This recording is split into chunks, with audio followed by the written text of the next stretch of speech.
The subcommittee will come to order. The chair recognizes himself for 5 minutes for an opening statement.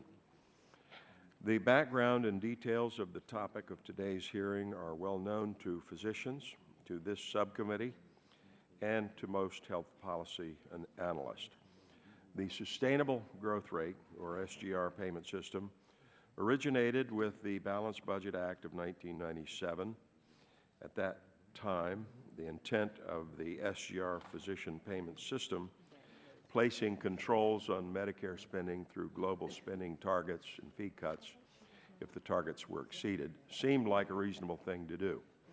However, within a short time, it became apparent that this policy was flawed.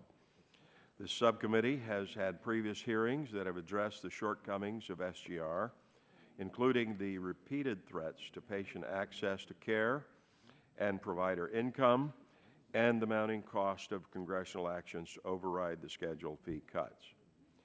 Congress has acted to override these statutory cuts on at least 15 occasions, and the cost of these overrides has been staggering. The most recent one, the one-year extension override, comes at a price of $25.2 billion.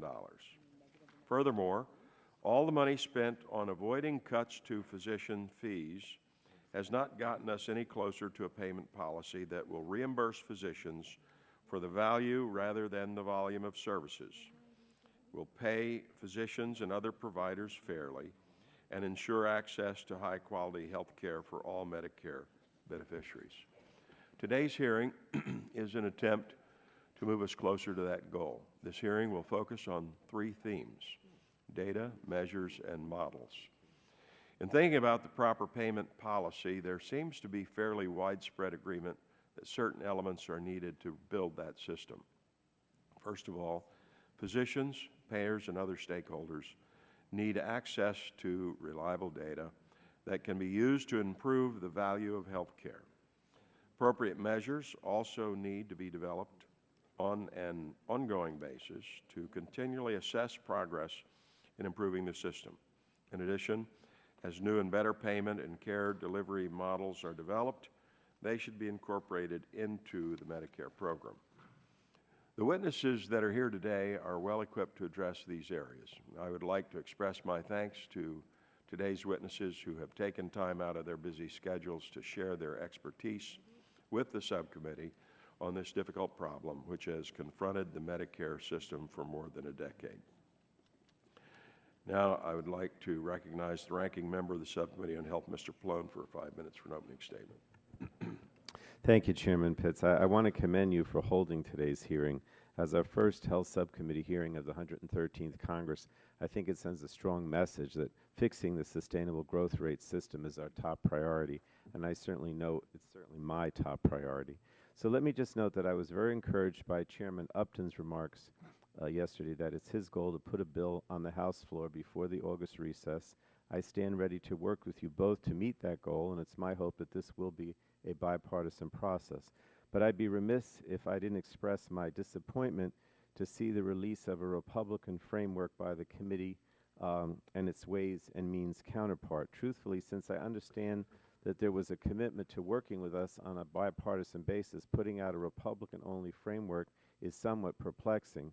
With little detail, I'll refrain from commenting on its substance, so I just ask that moving forward, any future products will include the input of the Democratic members of the committee. Now, we're here again racing yet another year of uncertainty in Medicare for physicians and beneficiaries. Clearly, we can all agree that the SGR is fundamentally flawed and is creating instability in the program. While the formula represented an attempt to minimize unnecessary growth in volume of services, it has not only failed to do that, but also fails to reward providers for improved quality and outcomes. As a result, Congress has spent more than a decade overriding arbitrary cuts to physician payments generated by this formula, with little to show for that other than an ever-growing budgetary hole. At a time when it's often difficult to find bipartisan consensus, this is one area where people on the left and the right of the political spectrum have come to agreement, and that is that the SGR formula must be repealed and replaced. But the question that has vexed those of us in Congress is how best to accomplish that replacement. While no one proposal is likely to hold the perfect solution, I believe there are a number of elements we should seek to incorporate into a new payment model, including building on the reforms that are already underway in Medicare through the Affordable Care Act. First, we have to reward quality. Providers who contribute to improved healthcare outcomes and better quality deserve recognition. Second, we must also reward efficiency, delivering the right care at the right time in the right setting. Third, we must reward collaboration and a patient-centered approach. Too often, Medicare is fragmented and a complete view of the patient is missing. We need to ensure providers have incentives to work together and share information. Now, today's hearing will delve into these issues by exploring how quality is measured, what data is needed, and what models will deliver the best results. These components must be resolved in order to finally replace the SGR. And so I welcome our witnesses here to bring their perspectives to help our members evaluate these essential issues.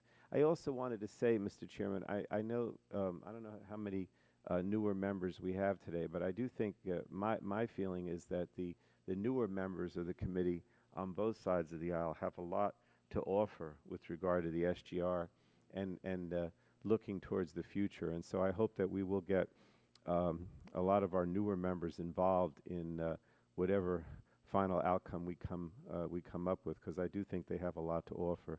I want to close with a fact that I think can't be ignored, and that is that SGR repeal is too expensive to pay for with Medicare cuts alone, especially when Medicare cuts are being considered to reduce the nation's debt.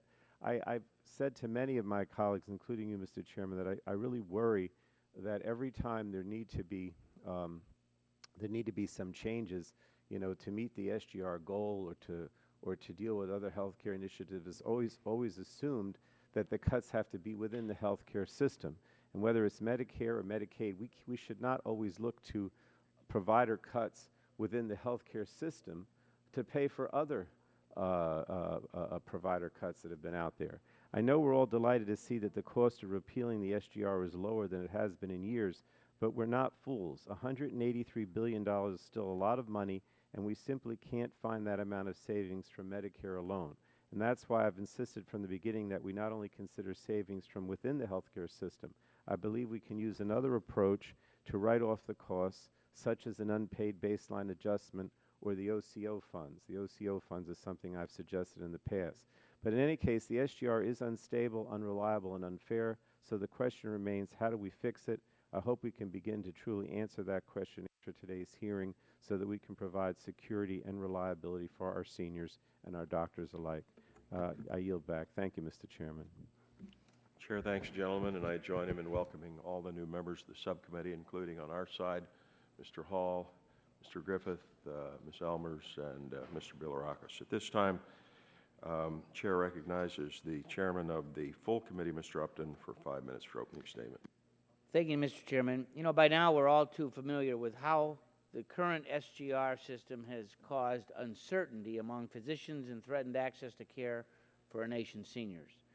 Unfortunately, the issue is ignored in the Affordable Care Act, but continuing to ignore it is no longer an option. Yesterday, I had the opportunity to address the AMA, and I emphasized our desire to work with physicians and the need for input from the medical professions in order to arrive at a physician payment policy that will, in fact, achieve real reform. Real reform will mean that doctors no longer have to wonder whether they'll face substantial fee cuts, and that our nation's seniors will not have to wonder whether they'll be able to see their docs. And during the last Congress, the Energy and Commerce Committee began a bipartisan effort to address the problem that has plagued seniors and their physicians for more than a decade. In 2011, the committee sent a bipartisan letter to more than 50 physician organizations soliciting input on how to reform the Medicare physician payment system. More than 24 responded with a good number of valuable ideas. This subcommittee then held hearings to address the issue, and the committee has continued to engage with physicians and other stakeholders to formulate a payment policy to solve this very difficult problem.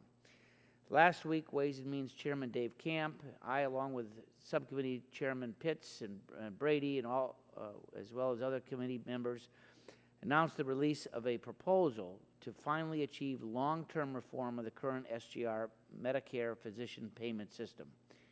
This is a top priority, and as we move closer to the goal, I'm confident that we indeed can make it a bipartisan effort. Today's hearing is yet another step in that way, and I would yield the balance of my time to the Vice Chair and a very important player as we've formulated the draft and pursue this issue, Dr. Burgess from Texas. Well, I thank the chairman for the recognition, and we all know that this sustainable growth rate formula it's an issue whose time has come and should have gone long ago. It's unrealistic assumptions of spending and efficiency certainly plagued this committee, but really the important thing is it's been a problem for doctors, and it's been a real problem for beneficiaries at a time when beneficiaries are growing at 10,000 a day. It's already been mentioned about the framework where our two committees share jurisdiction. The framework does build off the work done over the past year and a half by the chairman of the subcommittee and his staff, and has involved collaboration from doctors and patient groups all over the country. It should be noted it's not for discriminating between physicians and other providers. It does not seek to benefit one form of medical practice over another. The framework realizes there are always going to be areas where providers choose or need to practice in a fee-for-service model. It doesn't mean there are not better ways to revamp fee-for-service, but it does mean that fee-for-service may continue to exist. Our goal cannot be flexibility in practice models if we do not have the ability to quickly evaluate innovative practice environments and, if appropriate, build them into future options. Innovation for the future is critical, and ever encouraging the reevaluation and adoption of models that adapt to changes in best practices and clinical guidelines and their technology. I'll submit the balance of my remarks for the record and yield time to Dr. Gingrey. I thank Mr. Burgess for yielding. Mr. Chairman, I'm encouraged that Chairman Upton has signaled that SGR repeal and replacement will be a chief concern for the Energy and Commerce Committee this year. Excited to be here today, as it is hopefully the conclusion of a large fact-finding mission this subcommittee has undertaken over these past few years. We began with hearings to address the need for action, then to understand past attempts to reform, and now we are finally here today to seek how to use data and other measures to modernize and improve the Medicare payment system as a last step before legislative action. As a doctor and as co-chairman of the GOP Doctors Caucus, I understand the necessity of these changes, and I look forward to seeing the job of reform completed this year. And certainly, Mr. Chairman, thank you for calling this hearing today, and I yield the balance of this time to the gentleman from Louisiana, Dr. Cassidy. Thank you, Mr. Gingrey. The 113th Congress has a tremendous opportunity and obligation to finally eliminate the SGR payment regime. But I would say, as we discuss and contemplate new and innovative payment models, we have to keep in mind that the typical Washington solution involves very large bureaucracies, either public or private. That said, as a practicing physician, I know many of my colleagues are reluctant to give up their smaller practice. And if we're to achieve a quicker reform, we must keep that in mind, if for no other reason than that it is reportedly a major cause of physician burnout and early retirement. So my office is working on a proposal that would allow these physicians to continue to participate and gain in their private practice, but to have gain-sharing relationships, participate in those innovative reforms while retaining the independent nature of their current practice. And I would look forward to the Democratic side participating in this discussion as well, because I do think that is a bipartisan concern. I look forward to the panel's testimony and discussion, and I yield back. Thank you.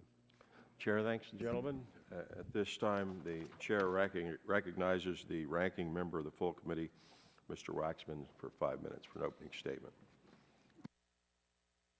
Thank you, Mr. Chairman. I guess that's called good timing. I was present at another subcommittee hearing upstairs, and I wanted to get down here as soon as I could. I want to thank you for holding this hearing. Today's discussion will focus on some of the critical questions we must address in redesigning Medicare's physician payment system.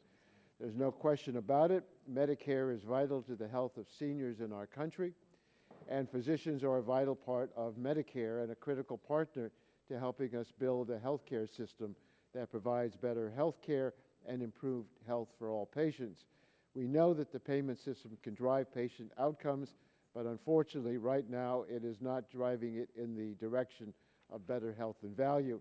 It's clear from this hearing that there is a broad consensus on the need to fix the problem, and even consensus on which direction we need to move. The question is how to get there. The Affordable Care Act provides the foundation for the right path forward.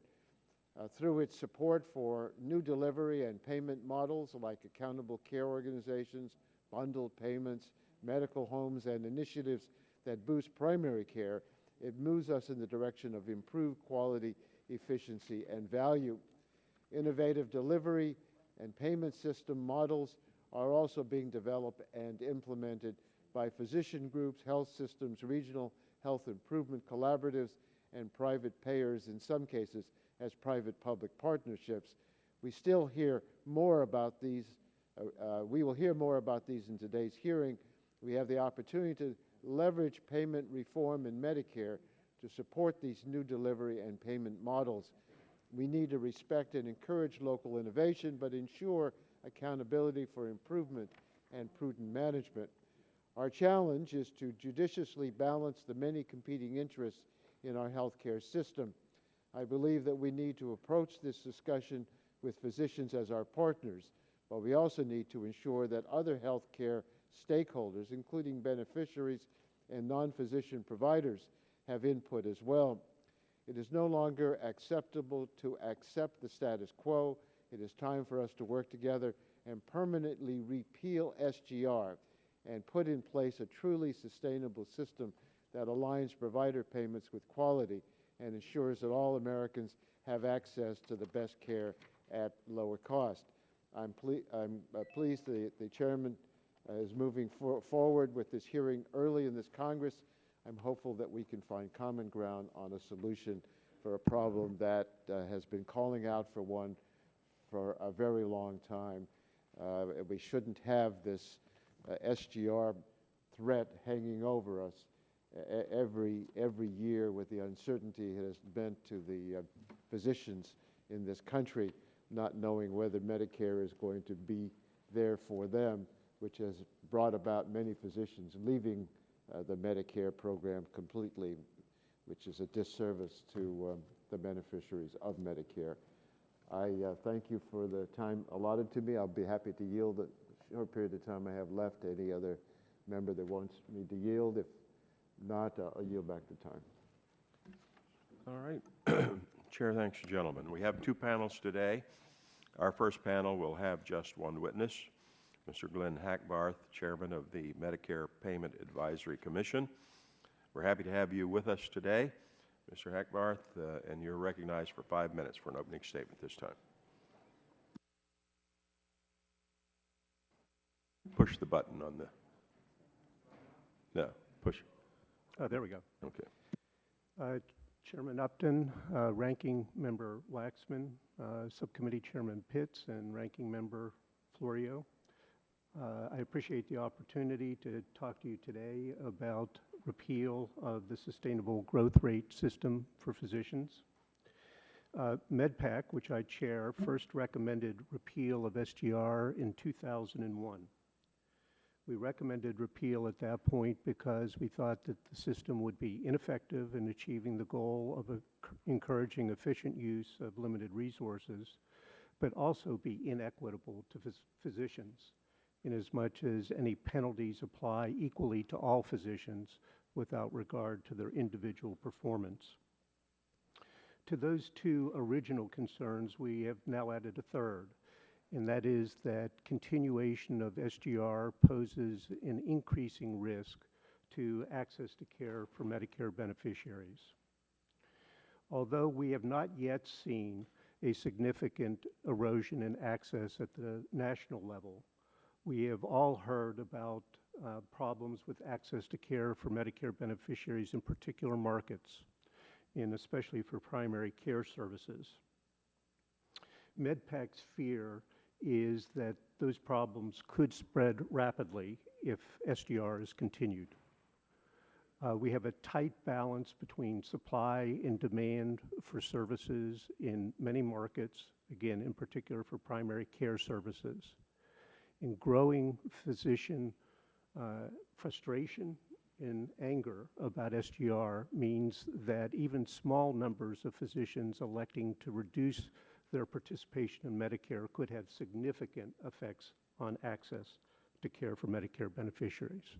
Now, to be clear, I'm not predicting a national crisis at this point, but we certainly cannot rule it out either. We have an especially good opportunity, I think, now to address the SGR issue. As you well know, CBO has recently significantly reduced the budget score attached to repeal of SGR. In effect, SGR repeal is now on sale, but the sale may not last forever. If experience is any guide, projections of this sort vary over time. I've been doing this for quite a while now, and I've gone through multiple cycles where we had low periods of growth followed by acceleration and rapid periods of growth, then low periods, and then rapid periods again. Right now, we're in a low period of growth in utilization of services, and hence the low score for repeal. I think it's important to seize this opportunity. Repealing SGR alone is not enough, however. MedPAC recommends that the repeal legislation pursue two other goals. First is to rebalance payments within the physician payment system, with particular focus on increasing payments for cognitive services relative to procedures and tests, with a particular emphasis on improving payment for primary care services. And the second objective that we recommend is to encourage migration away from fee-for-service to new payment models for Medicare. The criticism of fee-for-service that one most often hears is that fee-for-service has the incentive to increase volume without regard to outcomes for patients. That's true. But from our perspective, equally important is that fee-for-service enables, if not encourages, a fragmentation of care delivery, and through its siloed nature actually impedes the free flow of resources to where clinicians think they can do the best for patients. We believe that a better approach is a payment system that decentralizes decisions about what is appropriate care in exchange for accountability by clinician and provider organizations for outcome and total cost. Last point. Moving to these new payment models will take time. These are complicated changes to make both on the payment side and on the care delivery side. They should take time. For us, that's a reason to begin now and not to delay any further. If we delay longer, it means that we will be well into the bulge of baby boomers retiring in the Medicare program, and the financial pressures will be heightened. And we believe as a result, the risk to both physicians and patients will be greater. With that, Mr. Chairman, I'm happy to take your questions. Thank you for your opening statement. Your entire written testimony will be made a part of the record. I will begin the questioning and recognize myself 5 minutes for that purpose. Mr. Hackbarth, in your testimony, you state that the array of new models for paying physicians and other health professionals is unlikely to change dramatically in the next few years. Yet, you advocate rewarding physicians as they shift their practices from open-ended fee-for-service to accountable care organizations. Are you suggesting that ACOs are the only models that physicians should shift to, or should physicians be able to choose how they practice from a wide variety of options? A couple points, Mr. Chairman. First of all, we focus on ACOs because they are the new model that is already a part of the Medicare program. As you know, other models, medical homes, bundling around admissions, are being piloted at this point. ACOs, however, are the only model that are actually operational in the Medicare program. The second point I'd make is that the ACO model is by design a flexible model. It does not dictate a particular form of medical practice or a particular way for money to be distributed within the ACO among clinicians and other types of providers. And let me draw an analogy here. In the Medicare Advantage program, we have private insurers enrolling Medicare beneficiaries, and they deal with physicians in a lot of different types of practice. Some in solo practice, others in small groups, others in large multi-specialty groups. And they manage to deal with physicians in different settings, often with different payment models, depending on the particular location and type of practice. ACOs can have the same sort of flexibility. The principal difference being that ACOs, by design, are provider-governed organizations as opposed to organizations run by insurance companies. So we think that there's every possibility for the ACO structure to be a flexible one that does accommodate differences in practices and pay physicians in different ways depending on circumstances. Now, you suggest that the fee schedule should be rebalanced to preserve access to primary care. And one way you suggest doing this is by giving a primary care bonus, similar to the provision in PPACA. However, according to the Association of American Medical Colleges Center for Workforce Studies, there will be 45,000 too few primary care physicians, but also a shortage of 46,000 surgeons and medical specialists in the next decade. If the goal is to increase the primary care workforce by making primary care more attractive to medical school graduates, do you think that a few years of modest payment increases will do this? And how does this address the projected shortage of specialists? Yeah. So let me talk about the steps related to primary care first and then come back to other specialties. We actually think that there are a series of things that should be done to improve payment for primary care and increase the likelihood that more young physicians in training choose primary care as a career, and also that older physicians who are nearing retirement continue to practice primary care as opposed to elect early retirement. One step is to change how the relative value units are calculated in the physician fee schedule. And I'd be happy to go into detail on any of these if you wish. Second is to add new codes to the physician fee schedule to pay explicitly for activities that are now covered, like care coordination and management of transitions in care. A third is a bonus of the sort that you referred to in your question, Mr. Chairman. A fourth is moving to new payment models as we are piloting with medical home, where part of the payment is on a lump sum per patient basis in addition to the fee-for-service payment. And then the last thing is graduate medical education. There is a lot of talk about a shortage of physicians, in particular a shortage of primary care physicians, and the need to increase the number of Medicare-funded GME slots.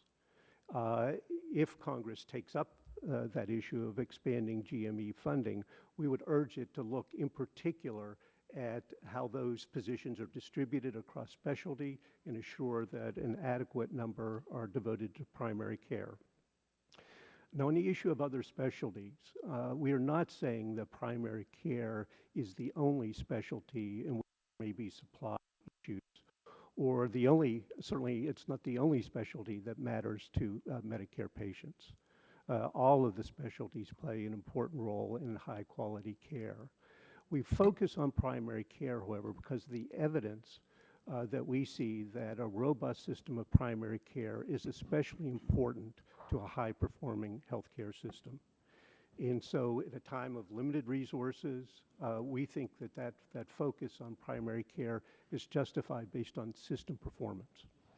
Chair, thanks, gentlemen, and now recognize the ranking member of the subcommittee, Mr. Pallone, for 5 minutes for questions. Thank you, Mr. Chairman. I want to follow up on what you were discussing there with primary care.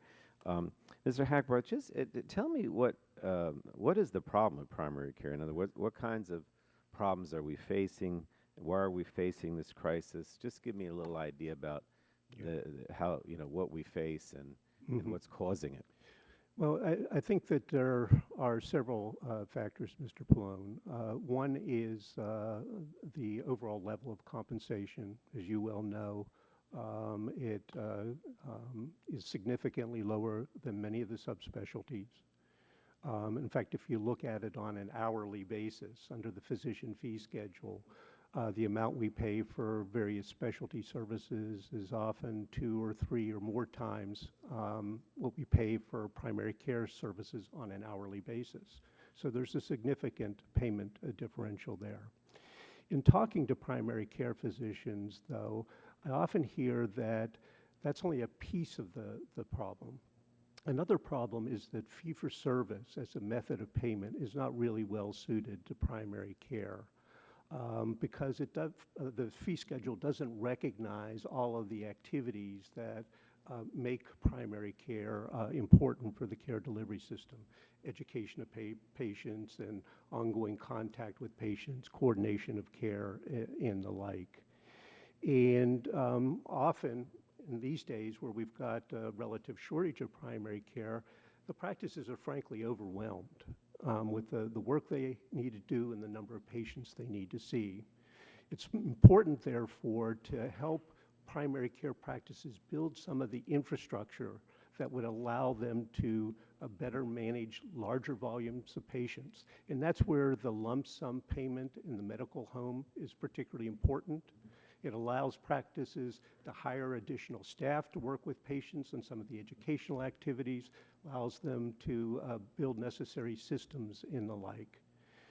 So we need to make the job more doable as well as increase the average compensation level. All right, thanks. I wanted to ask about physicians who don't fit in delivery models. As you know, there's a great deal of diversity in the healthcare system and various specialties and practice patterns, different kinds of markets, some dominated by hospitals, some more dominated by plurality of provider groups or individual practitioners. How do you design a reformed Medicare payment system that works for all physicians? And how do we address the measurement challenges for a myriad of physicians? Are we always going to have some doctors that don't fit in a delivery model, or are we always going to have doctors for whom the quality measurement system just doesn't work? How should we deal with this, essentially? Well, we may, at the end, have some physicians that are in unique circumstances, for example, very isolated areas that we will have to treat as a special case. But as I indicated in my response to Chairman Pitts, ideas like the Accountable Care Organization, I don't see as rigid models that dictate a particular form of physician practice. ACOs, as defined in the statute and in the regulations, are able to accommodate different styles of medical practice, solo practice, group practice, and the like. And in fact, if we look around the country in terms of how practices deal with managed care organizations, again, private insurance plans, you see a lot of variety. So take a state like California, where you've got a lot of managed care activity and have for years. Some of the physician practices there are large multi-specialty groups.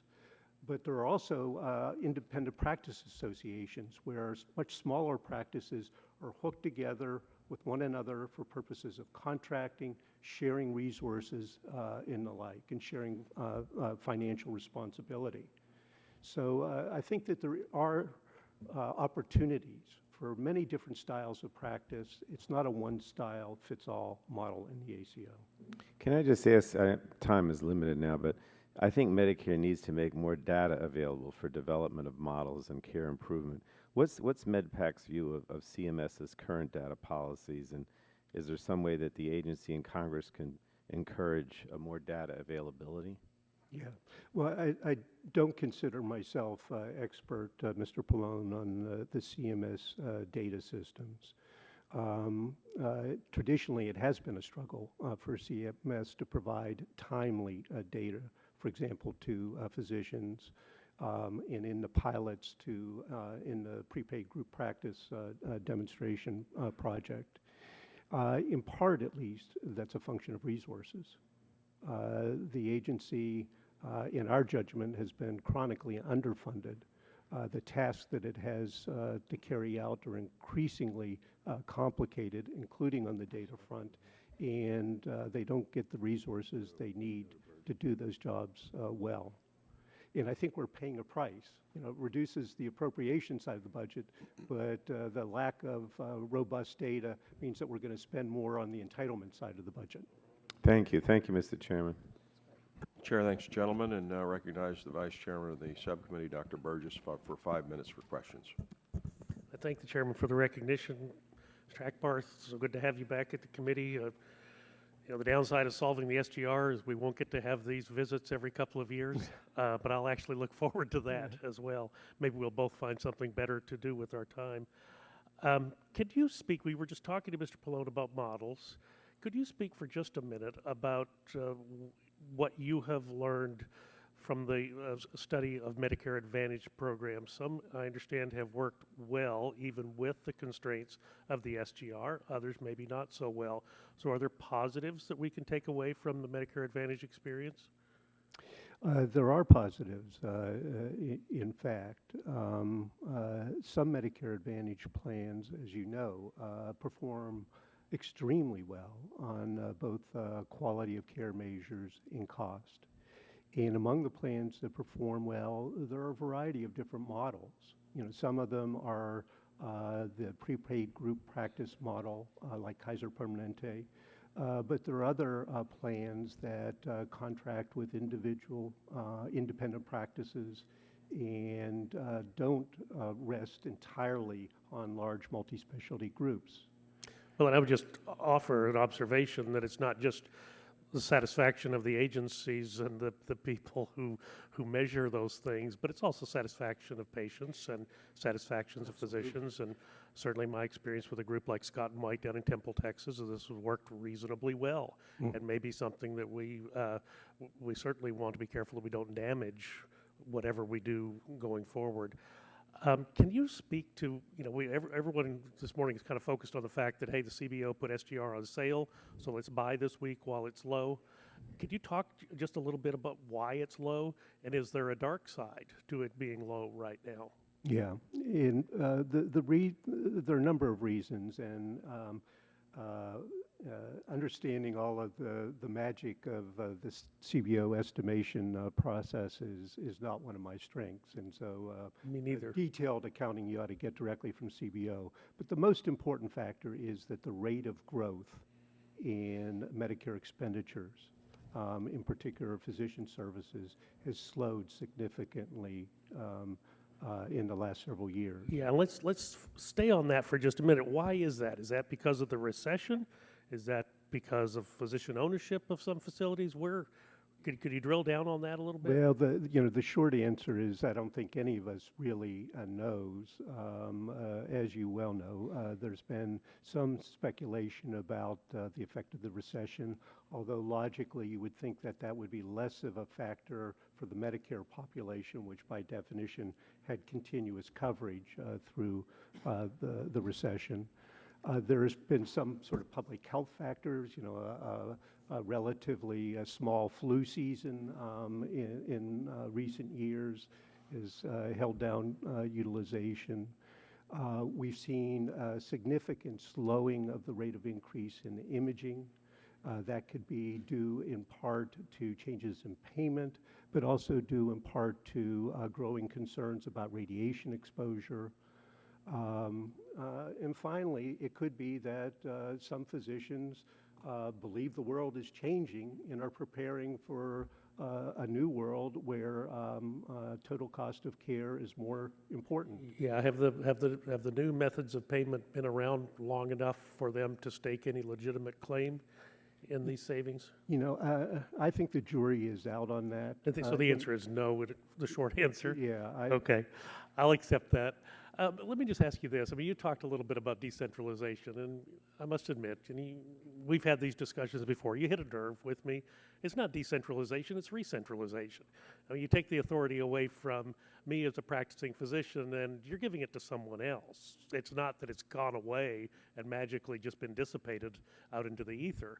So it's not decentralization, it's re-centralization, and you know, I think a lot of physician groups and certainly patient groups fear that that re-centralization will occur somewhere, whether it's in an insurance company, whether it's in a hospital, whether it's in the government itself, where their interests may not be served. I mean, let's remember, an accountable care organization begs the question, accountable to whom?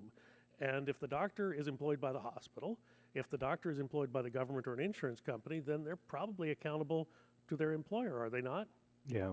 Well, I know there is widespread, although not universal, concern among physicians about having to work for the hospital in an ACO.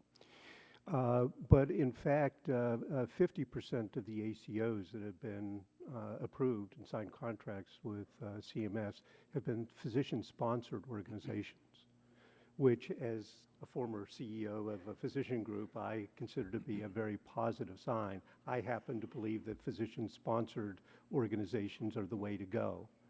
And so I don't think the ACO model is synonymous with hospital control.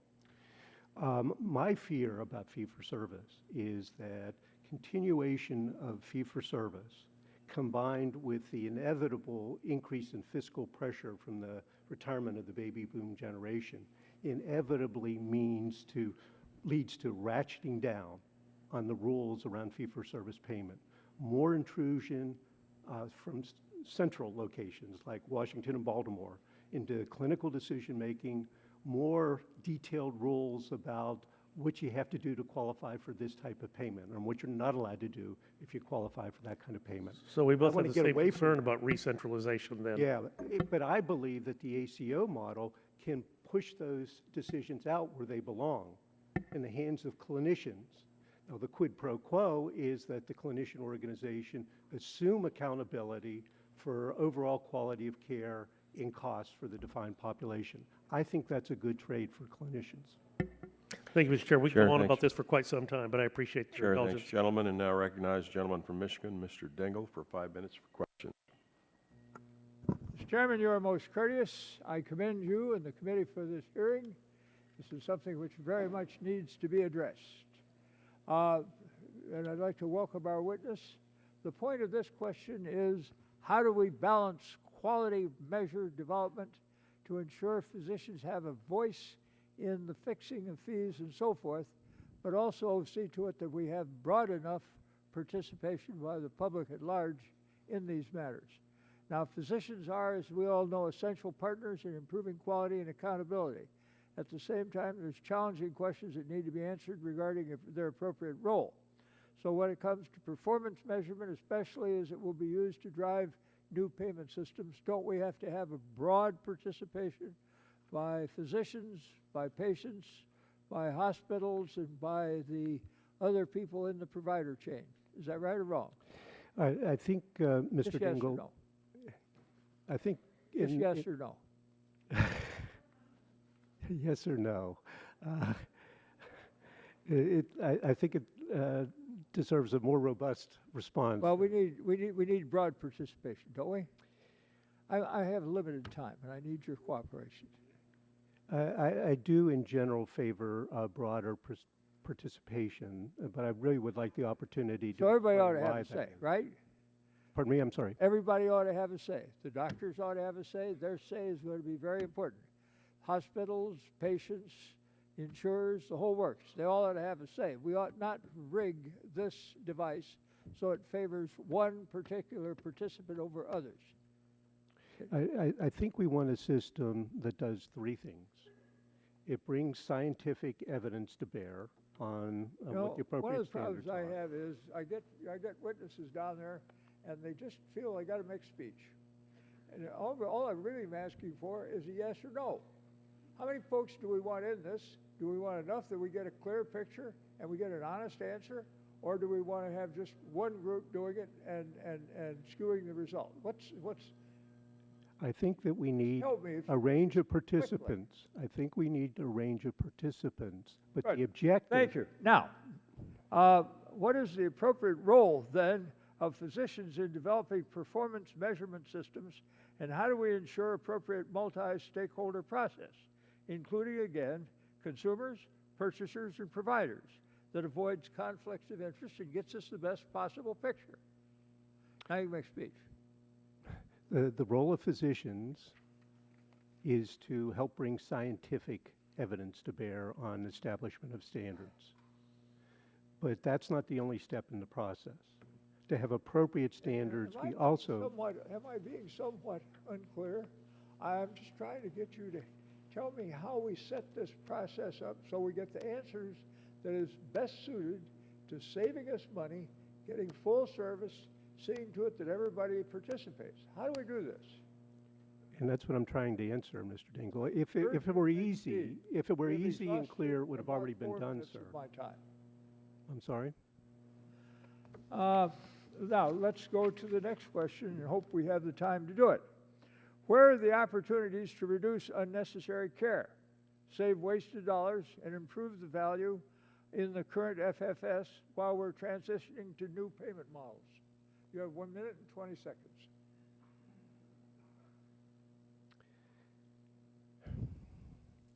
There are a number of areas where Please there are... make haste. You have 1 minute and 10 seconds. There are a number of areas where we can reduce waste and excess utilization. It's a long list, not suited to 1 minute and 10 seconds.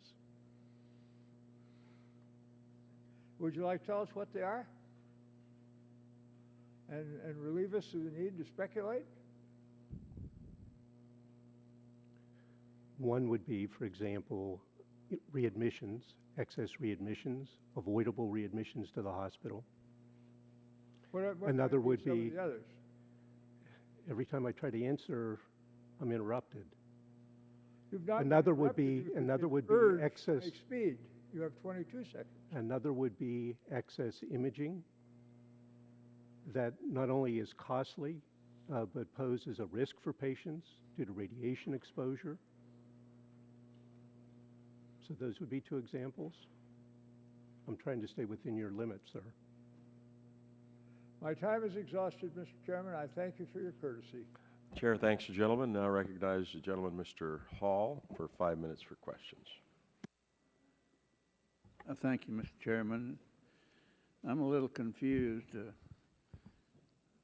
This is the same John Dingle I learned to ask questions and extract answers from. Hadn't let up at all. Age hadn't bothered him nor lessened his pursuit. And I thank my old friend. and I'm a little concerned because I was on this committee for, I think, almost 30 years. 2 years ago, I took a leave of absence. And I find the problem exactly the same almost as it was when I left. And you, Mr. Hackbarth, you said it right when you said we're at a critical juncture for SGR reform. And you pointed out the recent CBO lowered the cost of repeal by over $100 billion. That ought to help some. And you added an added dimension of the problem, that every time the pay cut's delayed, the size of the cuts the following year is bigger. So it's 2 years bigger from the time I left to this day when I'm back. Let me ask you a question that affects my part of the country some. The current SGR formula-based part of its reimbursement on the time it takes to perform a task. And do you believe that this has created the right incentives for beneficiary care, or do you believe that a shift away from time and more toward paying for quality would be more appropriate for the delivery of beneficiary care? We do believe that we need over time to shift away from a fee-for-service system to other payment models that focus on quality and value for patients. However, the fee-for-service system is likely to be with us for still some time. And one of the problems that we see in the existing physician fee schedule is that these time estimates that you refer to, we think are often off by a significant amount, and that affects the distribution of payments within the fee schedule. Yeah, we're not lacking for suggestions, and even Heritage pitched in saying we ought to allow price flexibility among specialties, remove the cap on how much a doctor can charge, enforce price transparency, allow private contracting, and on and on. But we're here today, and I guess there are a number of physicians that are reporting requirements currently in statute. As part of the reform, do you think some sort of streamlining of such reporting, similar to what Mr. Dingle was questioning about, is absolutely necessary to develop the kind of performance measures that you touched on in your testimony? Mm-hmm. Yeah, we do think that measures of performance, in particular measures of quality, are an indispensable part of both the existing fee-for-service system and any new payment models. And I do have some ideas about what such a system should look like to formulate those measures. As I started to say in response to Mr. Dingle, I think it should include scientific input. Specialty societies have a major role to play there. But our measures also ought to be carefully chosen to increase value for Medicare beneficiaries. Not anything that's good to do should be rewarded with a bonus payment. And I'm impressed by the quality of this committee, of those that you've selected, Mr. Chairman, and I'll yield back my time. Chair thanks you, gentlemen, and now recognize the gentlelady from California, Ms. Capps, for 5 minutes for questions. I want to thank all of our witnesses, both panels, for being here today, and thank you, Chairman Pitts and Ranking Member Pallone, for holding this very important hearing. I've long been a supporter of fixing the SGR. It harms providers and consumers alike, and it keeps us from true innovation in the healthcare sector. But the conversation often stops at the crisis point, how to make it to the next paycheck, and rarely moves to one where we can discuss our vision for a healthcare system in the future and how to get there. That's why I'm so pleased that we're having this forward-looking hearing today. There has been a lot of talk about the role of doctors in the healthcare system.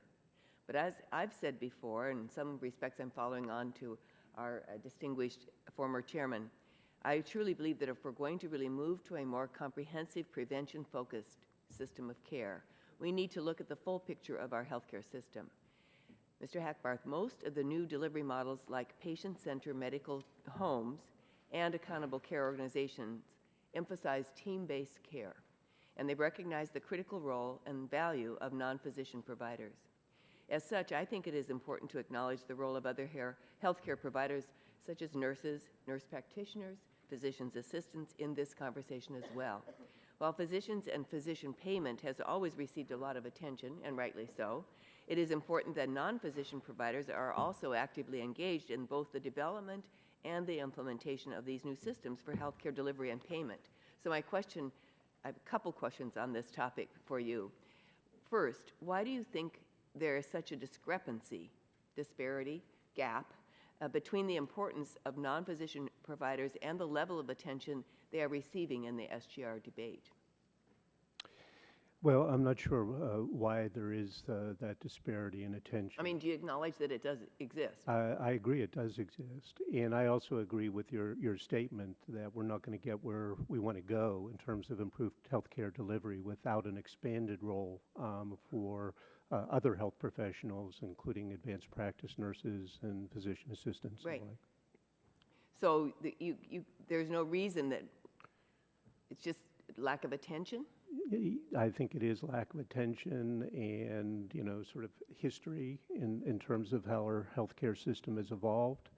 But, when I look at the growing problems that we have in primary care, yeah. I just don't see how that's going to be solved without expanded use of other health professionals. Well, and you're representing MedPAC, which is a group of people. Has this not come up in your discussions? Oh, what is your view on the role of non-physician providers in a new value-based delivery and payment system that's focused on outcomes rather than fee-for-service? It comes up often, I assure you, and I think I speak for the Commission as a whole in saying that we think that an expanded role for nurses and other health professionals is essential, both to deal with short-term problems like access to primary care, but also for long-term improved system performance. Do you, just in your own structure, because you're a spokesperson for MedPAC, do you see yourself expanding the commission members, or how is your discussion? Well, in fact, over the years, almost always, we've had one or more nurses. Currently, Mary Naylor from the University of Pennsylvania School of Nursing is a member of MedPAC and has been very helpful in talking about the role of nurses, for example, in transition care after hospital admission transitions to the community. That's just one of the many roles that they can play. But this is, one could say that this is a little bit like a token representative. Do you have any discussion of ways to expand it to be more inclusive? Well, we actually don't choose our own members. Under the statute that governs MedPAC, GAO actually appoints the membership of the commission. do you listen to other organizations, accountable care kind of organizations? And maybe this is just a vacuum that needs now to be addressed. Yeah, no, we do. For example, another member of our commission is Scott Armstrong, the CEO of Group Health of Puget Sound in Seattle. Okay. An organization which for many years has made a very extensive use of advanced practice nurses and other non-physician health professionals in team care. That perspective comes into our discussions, not just through people who have RN after their name, but also from other commissioners that deal with these systems, that lead these systems.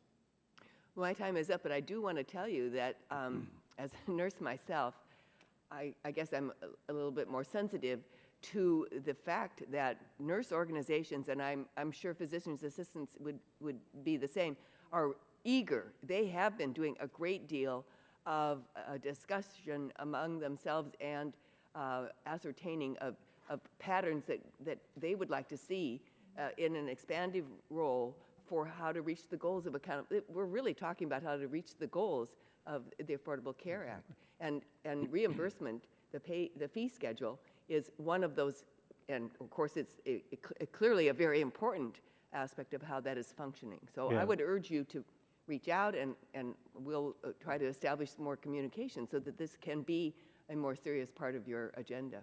I'd welcome that. Chair thanks gentlelady, and now recognize the gentleman from Illinois, Mr. Shimkus, for 5 minutes for questions. Thank you, Mr. Chairman, and welcome, Mr. Hackberth. I've kind of been interesting the intensity of this first line of questioning. I appreciate the work you do. It's very difficult, so thank you. I'm trying to pull up the website and the like.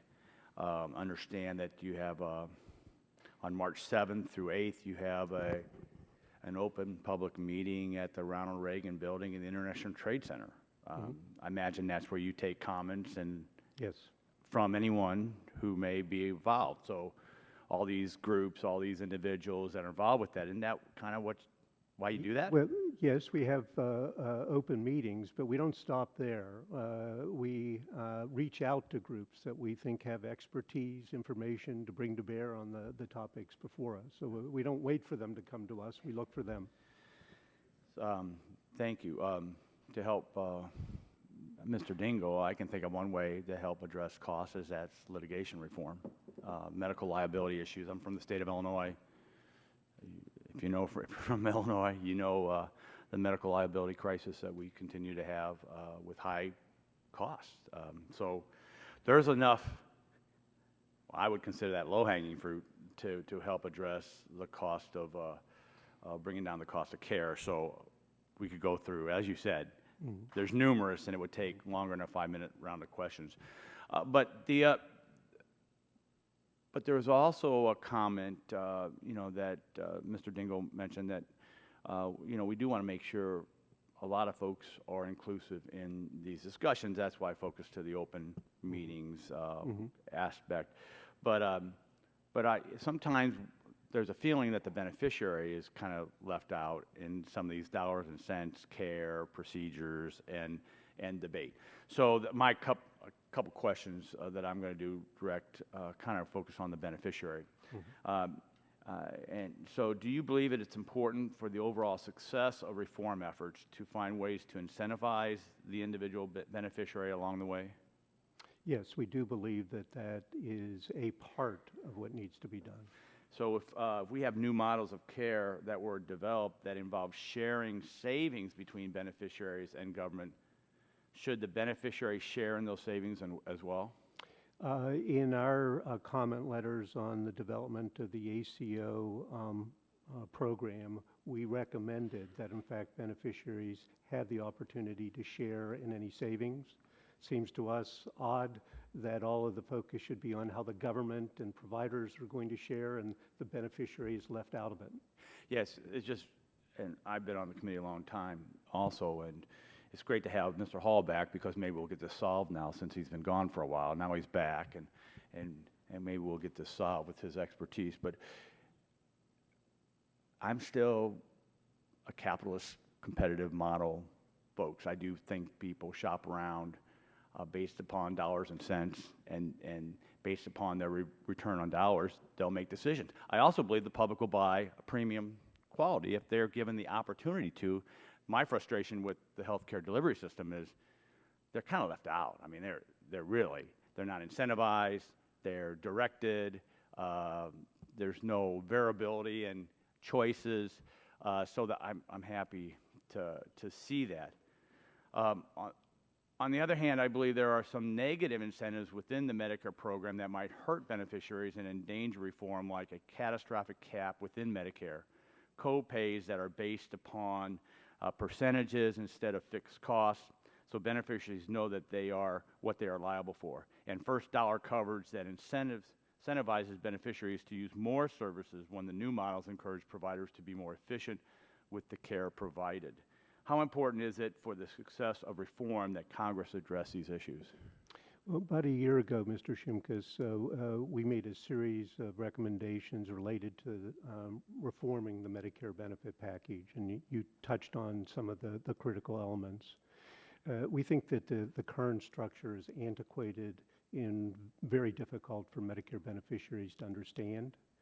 And so we recommended that it be simplified, use fixed dollar co-pays as opposed to percentage co-insurance, which is unpredictable, include catastrophic coverage. We also recommended that the Secretary be given broader authority to introduce principles of value-based insurance design, by which we mean the Secretary should be able to say, you know, the evidence is really strong that if patients have access to this service, it not only improves their health, but it lowers long-run cost. And so we may want to totally eliminate cost sharing for those really high-value services. On the other hand, there are services that are of lower value based on scientific evidence, and we may wish to impose more cost sharing on those. This is an idea that's being used increasingly by private insurers, and we think it makes sense for Medicare as well. Thank you very much. Thank you, Mr. Chairman. Chair thanks the gentleman and now recognizes the gentleman from Texas, Mr. Green, for 5 minutes for questions. Thank you, Mr. Chairman, and again, Ms. Hackberth, welcome. Appreciate your work over the years. The sustainable growth rate formula is broken and must be repealed and replaced with a system that pays doctors fairly for their services and ensures that the quality coverage for seniors and reduces the financial burden on taxpayers. One of the ways I want to, and I understand a lot of folks do, want to achieve cost savings is through the quality improvements. There's a bipartisan agreement on this issue broadly, but there are disagreements on specifics. I want to work toward a bipartisan agreement on measuring quality to increase efficiency and quality of care while decreasing the cost. We owe it to our seniors today and the future generation of seniors to make good on that promise we made for affordable quality health care through Medicare. So I'm going to try and go through a number of questions quickly. What's the most effective quality improvement measures with respect to improving health outcomes? Well, I'd say the single most important thing is to move to new forms of payment in care delivery, where clinicians accept ultimate accountability for outcomes that matter to patients, but also the associated financial responsibility. As I said in response to Dr. Burgess, we think decentralizing decisions to clinicians and provider organizations with increased accountability is the most important thing to do. Okay. What criteria must be met to realize savings from the quality improvement initiatives? What criteria must be met? Could you just say a little bit more? What criteria must be met to realize savings from this quality improvement initiatives? Yeah. Well, the most important criteria is that, of course, we want to protect beneficiary access to care and quality of care, and that's why having accountability for outcomes is really an important part of the system. But while doing that, as I said earlier, what we want to do is not make decisions here in Washington, but have clinicians who know the patient, who know local circumstances, have increased decision-making authority. Okay. Is a voluntary adoption of these quality improvements sufficient to yield system-wide savings, or does this need to be a required practice? And I know your questions earlier, your answers rather, were that there are some private insurance who are already doing some of this. Yeah. We think that a wise course for Medicare would be to apply increasing pressure on the fee-for-service system, which for the reasons I described at the outset, we fear is not consistent with quality for Medicare beneficiaries.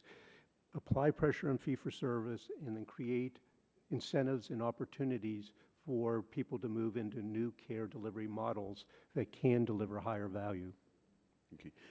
And what is the best way to address the quality improvement when programs serve such a wide variety of people with various health needs?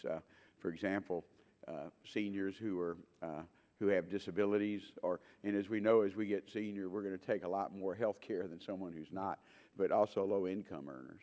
Yeah, well, having a robust system of adjusting payments to reflect the underlying health risk of the patients is really important.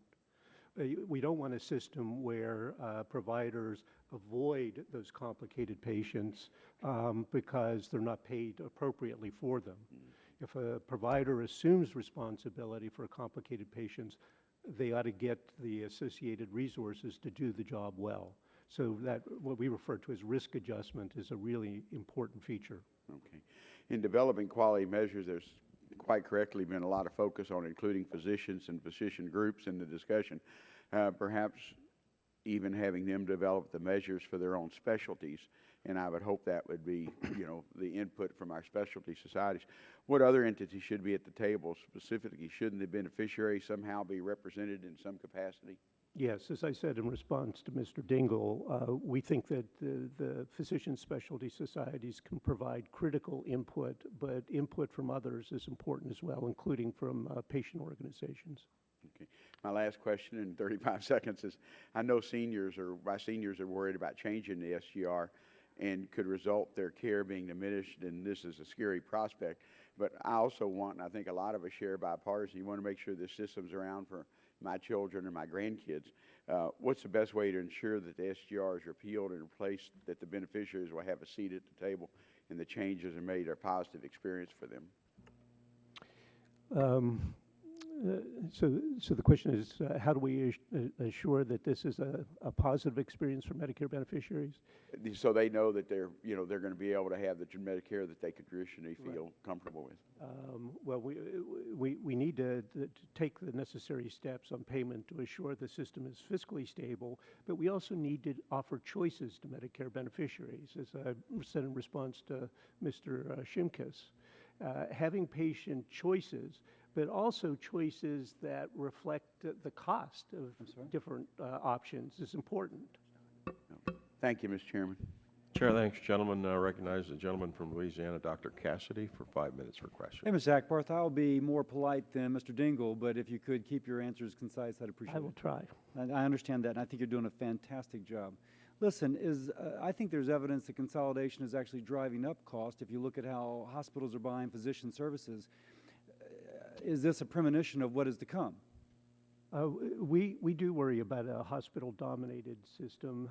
As I said to Dr. Burgess, this is one of the reasons why I think having physician-sponsored organizations is very important. I could also see, though, that physician-sponsored Pioneer ACO being purchased by a large hospital. And so it almost seems like if you're really good at it, you may get bought.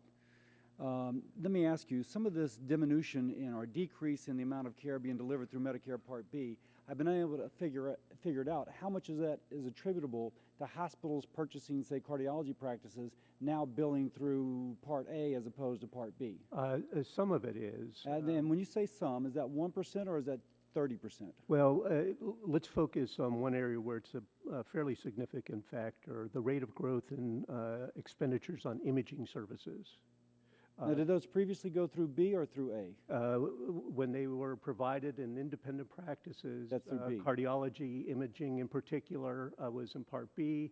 When it moves over to the hospital practices by. So really, we may not see, so this just may not be something on sale. It may be part of a larger trend where consolidation is shifting cost to A. There could be some of that, yes. But then that in turn will further stress the Medicare trust fund. Yeah, although if we look at total Medicare expenditures, Gotcha. the growth there is slowed as well. Now, it's not just on Part B. I think statistics show about 25% of Medicare beneficiaries don't have a primary place they go. and the ACO relies upon some sort of retrospective kind of statistical analysis, you belong there even though you got your liver transplant here. Now, Mr. Miller will give testimony suggesting that prospective assignment would be a much more efficient way, better way to approach this as opposed to the retrospective assignment that occurs with the ACO model under statute. And we favor prospective. Now that leads us to MA. It really seems as if MA kind of solves this, even though there's a prejudice in the administration against MA.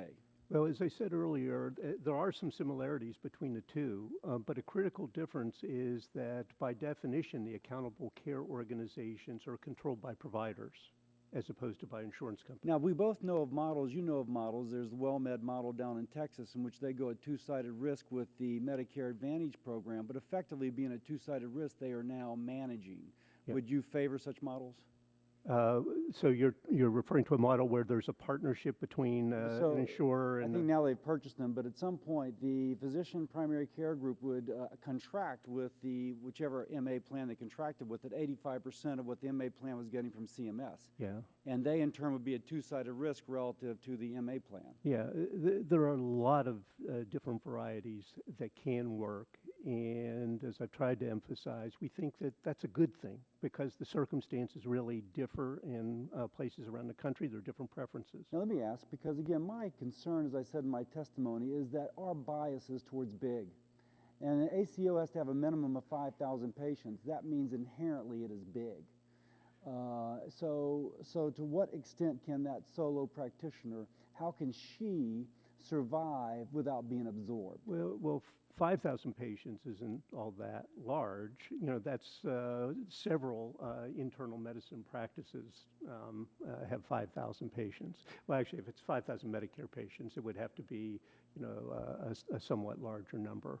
But they don't all have to be under one roof and common ownership. But there will again, be a these models certain, you can link. but to get the independent economy of practices. scale in terms of marketing, in terms of billing, in terms of data integration, that suggests that you're going to have a certain bigness, correct? Well, there is no doubt some scale required, but again, those costs can be shared and spread over a larger number of practices. Now, what do you think about an IPA model that would contract with an MA-type entity where there'd be prospective assignment, and yet you get the advantage of the MA data analysis, et cetera, but nonetheless allow these folks to maintain their autonomy? You know, it is an entirely legitimate approach that's worked in a lot of areas. But you could also have an ACO that contracts with an MA plan just to provide support services and, you know, to buy reinsurance and spread risk. But the provider still My concern about that is that when you start doing statistical analysis, that small little practice won't really know whether that outlier, that 25% of patients who's going elsewhere, are they getting a square deal from the top dogs or are they not? You see what I'm saying? Well, and in fact, that's the problem when you have small practices and small numbers. As you well know, there's a lot of statistical variation, about random variation in the numbers, and that makes assessment more difficult. And that's one of the reasons that linking practices together and getting larger populations makes sense. Hey, you've given great answers. Again, I thank you for your courtesy, and I yield back. Chair, thanks to gentlemen. Excellent line of questioning. The chair now recognizes the gentlelady from Florida, Ms. Castor, for 5 minutes for question. Well, thank you, Mr. Chairman. Thank you for calling this hearing. Mr. Hackberth, welcome. You know, since coming to Congress, I have to say one of the most nonsensical policies that we deal with is how we patch SGR and treat Medicare physicians, and the patching and discussions that go on every year. It's remarkable. It's not reasonable, and colleagues, we've got to do something about it finally.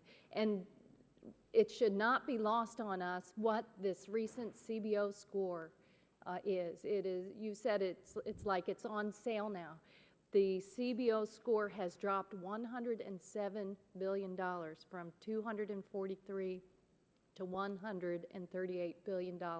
Now is the time to act, to solve it, to repeal it, to replace it with something that makes better sense for the modern health system, especially with the Affordable Care Act. I concur with Ranking Member Pallone that it's too important for us to just haphazardly steal from other Medicare providers to patch over here. And because of this renewed score that's over $100 billion lower, we have the ability now to really take a hard look and solve this now, and time is of the essence. I also supported going to the OCO. I thought that was quite reasonable, and now I don't even think this would take up what is left in OCO savings. So we have an opportunity here in the coming months, and we should not let it pass. But we have larger issues as well, and I think that moving forward, solutions on replacing the SGR with different payment models, I think in Dr. Berenson's testimony, he laid out, you're never going to get away entirely from fee-for-service. There will be some medical services that's how they'll have to be compensated, and the difficulty will be carving those out as we move to different integrated models and pay models. So, Mr. Hackworth, I think by this time everyone agrees that we need to move the delivery system away from fee-for-service or something blended toward integrated delivery systems. That is, systems where physicians work together and share responsibility for their patients. While the Centers for Medicare and Medicaid Services has already embarked on a significant testing of these models, how do we incentivize more physicians to join these models and take more risk? We think it needs to be a combination of two things. Some steadily increasing pressure on fee-for-service that frankly makes staying in fee-for-service increasingly uncomfortable over time, while we open the door to new payment models and provide an incentive for physicians to participate in those models. So it's a little bit of push and a little bit of pull. And I understand that the popular view is that models like accountable care organizations, a medical home, and bundled payments have the potential to save Medicare money and improve patient outcomes. But first, do we really know yet whether they will be successful or what forms of these models will work best? And second, in the absence of ironclad answers and evidence, how do you recommend we proceed encouraging physicians to embrace new models? Yeah. Well, ACOs are now an operational piece of the Medicare program, whereas the bundling around hospital admissions and medical home are still in the pilot phase, and we're still collecting information. The reason that ACOs were put into the operational mainstream Medicare program at this point is that, in fact, we had done a demonstration, a group practice demonstration, testing basically the ACO type model. And to make a long story short, that demonstration showed some promise for this model to improve quality while somewhat reducing costs in some cases. The results were not overwhelmingly robust, but they were generally positive. In making a policy judgment about this, we need to always say, well, what is the alternative? It's our judgment that the results on ACO were sufficiently strong that when compared to continuing fee-for-service, we thought moving towards ACOs made sense. We know the record of fee-for-service. We've done the 35, 40-year experiment with that. High cost, uneven quality. And so that's a pretty low standard to beat, and we think ACOs can comfortably do that. Thank you very much. I go back. Chair thanks the gentlelady. Now I recognize the gentleman from Virginia, Mr. Griffith, 5 minutes for questions. Thank you, Mr. Chairman. I do appreciate that. Mr. Hackbarth, you encourage physicians to switch from open-ended fee-for-service to accountable care organizations.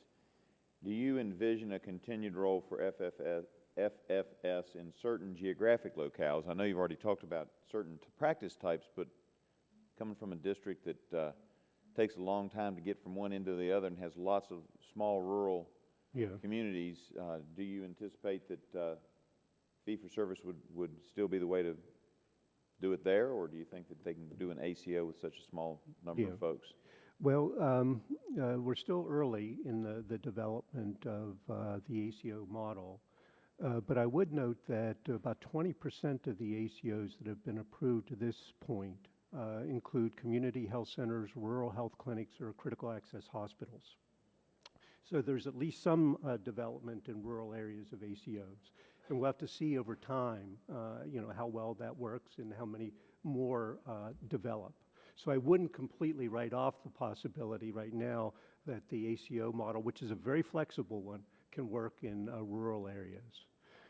There may, at the end of some period of time, be some really isolated geographic areas with very long distances where that model simply will not work, and we'll need to take special steps in those areas. Or mountains in the way.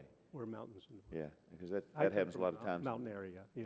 Happens in my district from time to time.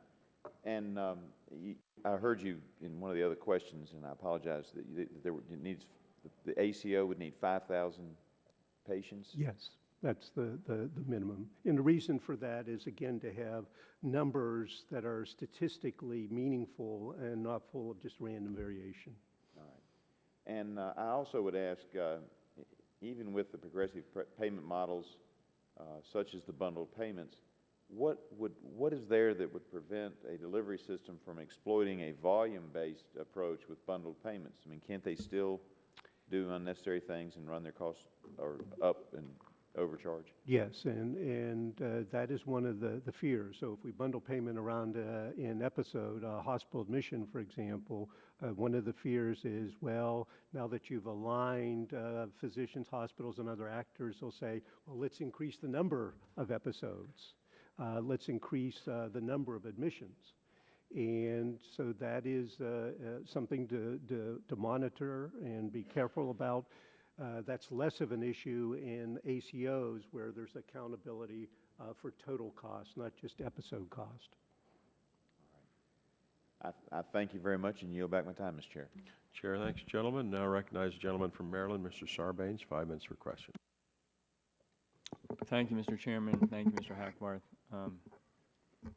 So, as I understand the SGR formula, basically a number of years ago, there was a kind of projected percentage increase in payments that we were prepared to pay. And in the early years, we just went ahead and paid it even if it exceeded what that trajectory was supposed to be. But the trade-off was that at some point we had to come back and recover it. And that started to kick in the out years.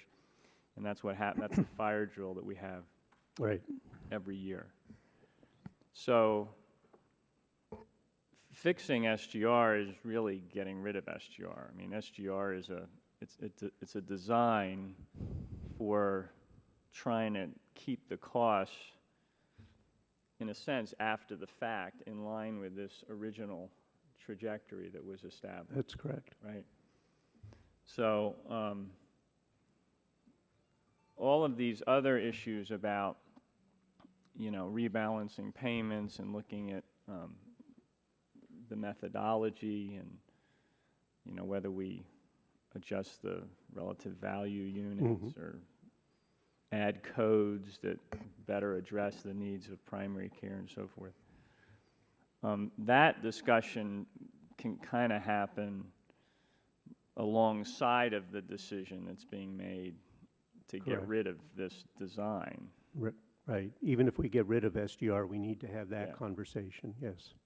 So just anticipating the kind of legislation that we would need to pass here, it could be pretty simple, right? I mean, could it be basically a one-page bill saying the SGR system is hereby repealed, and then these other discussions, which frankly have been initiated through the Affordable Care Act in large measure, can proceed? Or do you feel that sort of you don't want to lose the moment of casting aside SGR to also embed statutorily some of these new goals that you want to see? Yeah, we think it's important to seize the moment of SGR repeal to do three things. One, get rid of SGR. Two, to advance progress in rebalancing the payments, as I said in my opening statement. And third is to create incentives for physicians to move towards new payment models. And if the legislation simply repealed SGR, we think that would be a lost opportunity. Frankly, these other two steps of rebalancing payments and encouraging movement to new payment systems, there will be some people who will oppose those. Well, so that's including kind of some my question is, if we're starting to get tied in knots over doing these other things, such that that begins to impede the opportunity to just get rid of the design, where would you come down then? Yeah, well, you know, our expertise is not on, you know, legislative process and tactics, but we believe that there ought to be this quid pro quo. Physicians want to get rid of SGR. Okay, so that's fair. So you're saying SGR was designed as a kind of cost containment measure. So if we're going to get rid of one cost containment measure, let's replace it with other things that we think are going to help us achieve the same goals. Okay, I understand. I understand that. That makes a lot of sense. I'll just say in closing, then I'll yield back. I mean, I'm not a physician, but I spent 18 years representing hospitals and physician groups. And for some period of time in which I was practicing, I managed this fire drill on behalf of clients that was happening at the end of every year. In a sense, we've been fixing SGR every year, right? Or every 30 days or every 90 days or whatever it is. So it's not like not fixing it means we're not going to incur the cost, because we're probably going to come back, do a fire drill, patch it, incur the cost. And we talk about taking advantage of this sale. I mean, it's versus running around on the back end and trying to do it. It's really the equivalent in the healthcare arena, and with respect to physician payment, it's like a sequester thing. It's an arbitrary formula for just slashing. You're absolutely right that what we've done is fix it a year at a time, or unfortunately, in some cases, a few months at a time. The price we pay for that is that we're undermining the confidence of both physicians and patients in the Medicare system. We're destabilizing the system. And our fear is that the cumulative effect of these last-minute dramas is now really taking a toll on confidence in Medicare and increasing the risk that Medicare beneficiaries will lose access to needed care. It's time to do away with it. Chair thanks the gentleman and now recognizes the gentleman from Georgia, Dr. Gengry, for 5 minutes for questions. Mr. Chairman, thank you. Mr. Hackbarth, you just mentioned that in the responding to Mr. Sarbanes' line of questioning that three things that are important. One, repeal SGR, rebalancing payments, I think, was the second, and then developing new payment models. And indeed, that's what the hearing is all about. And of course, we'll have a second panel. We appreciate your testimony and response to our questions. But I think there's a fourth thing here that you might put in the category, the 800-pound gorilla in the room, and that is IPAB, which is the IPAD creation under the Affordable Care Act. Now, you, as I understand it, have been head of the Independent Payment Advisory Commission ever since its existence, and on a yearly basis or twice a year advise, and we have the ability under this system to mitigate recommended cuts, and we've done that, and that's where we are today, just as Mr. Sarbanes was saying, and I think that if we do these three things, if we repeal SGR, if we rebalance payments, and if we develop new payment models that physicians have the ability to choose from, and slowly but surely, hopefully, they would do that. But if the Independent Payment Advisory Board is still there in the law, what good is all this going to do unless we get rid of that I'm going to say monster, because it seems like to me it really is a monster, because it's not advisory. It's instructional. So would you touch on that a little bit and tell us? Well, as you indicated, Dr. Gingrey, you know, our model, the one that I've participated in, is advisory, and the ultimate decisions are up to you and your colleagues in the Congress. And we hope that works well for you. We work very hard to do our best to advise you on those issues. With regard to IPAB specifically, you know, we haven't taken a position one way or another on IPAB. You know, it's sort of a rival approach to dealing with this, and we thought that was more a matter for the Congress to decide, and not really a matter of Medicare policy, where we consider ourselves to have some expertise.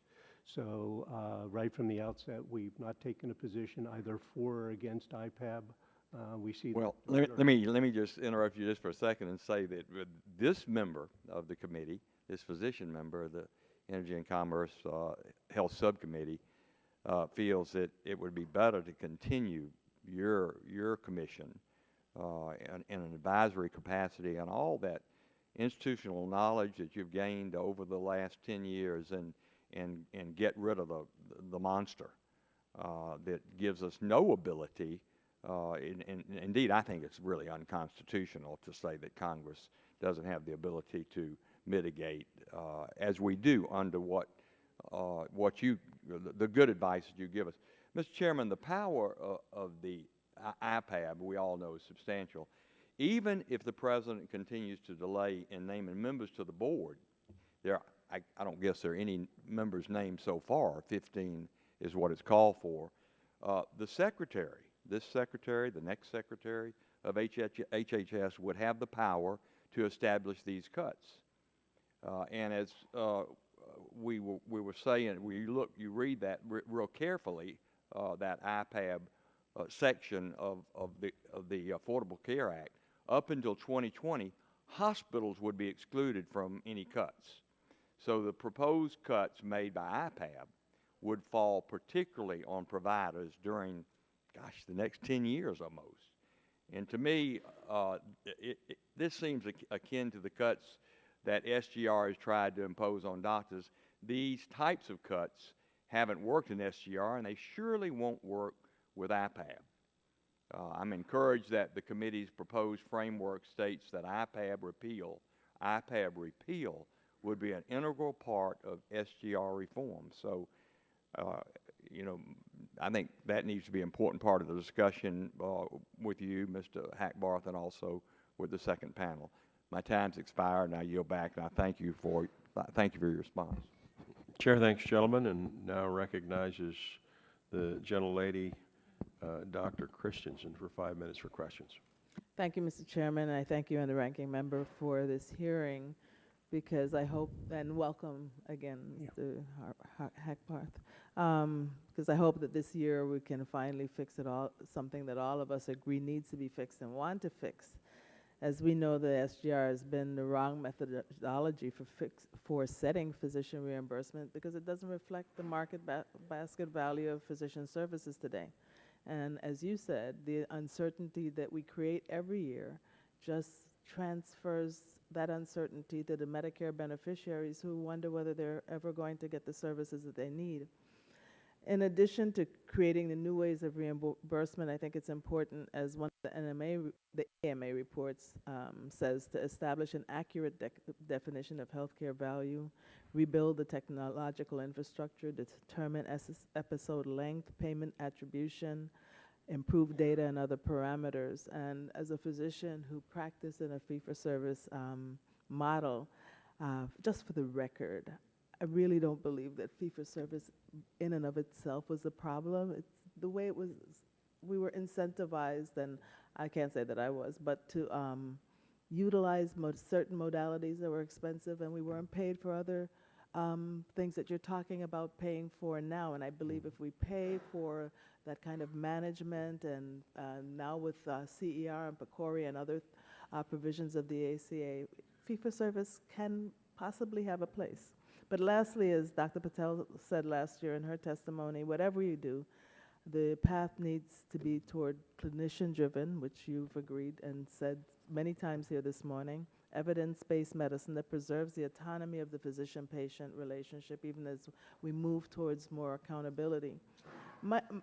You can imagine what my questions were going to veer towards. My colleague, Mr. Green, sort of asked it because we talked about poor minority communities and patients who are affected by many of the social determinants of health and lack of access to quality health care and some services not even available in their area. And so they suffer poor outcomes. So you did say that we have to take that into account and set the baseline and look at, include that in the way we measure performance. But I was wondering if the minority health profession schools, minority health profession organizations, patient advocacy organizations, are they involved in providing input to as we move forward, do you know? Yeah, well, we work with all of the associations, both within the physician world and beyond. Spend a lot of time with representatives of safety net institutions, which are, as you well know, critically important for this population.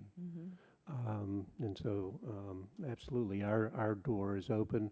We think paying particular attention to those patients, and many of them in Medicare dual eligible for Medicaid as well as Medicare. They're some of the most vulnerable patients in the system. And so we need to take particular care when we develop new models that they're not inadvertently harmed. And you did mention in responding to Mr. Green also the issue of adverse selection and cherry picking. Yes. And do you see the possibility of setting some kind of incentive payments for taking care of patients that may be sicker and coming from areas with high health disparities?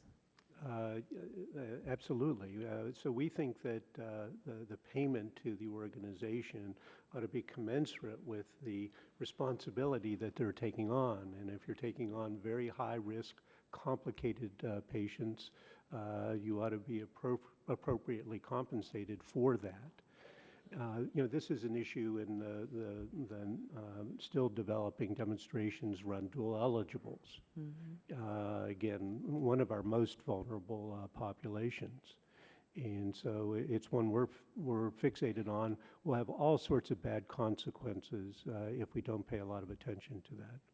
Right, and I'm glad that under PCORI they're really looking at social determinants, they're looking at health disparities, and that we were able to include in a lot of the research and provisions of the Affordable Care Act that health equity and eliminating health disparities had to be one of the goals. Thank you, Mr. Chairman. I yield back.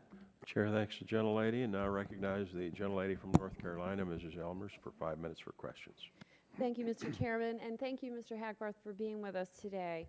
I've been a nurse for over 20 years, and obviously very concerned about the SGR system and understand fully that it is broken. Physician practices, hang on to those determinations of when we're going to get paid, when we're not.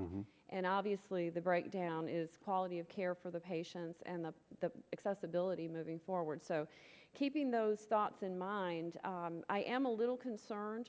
I know Mr. Dingle and my colleague Dr. Christensen was just talking about some of the patient advocacy groups and patient input. Of course, we want healthcare to be patient-centered.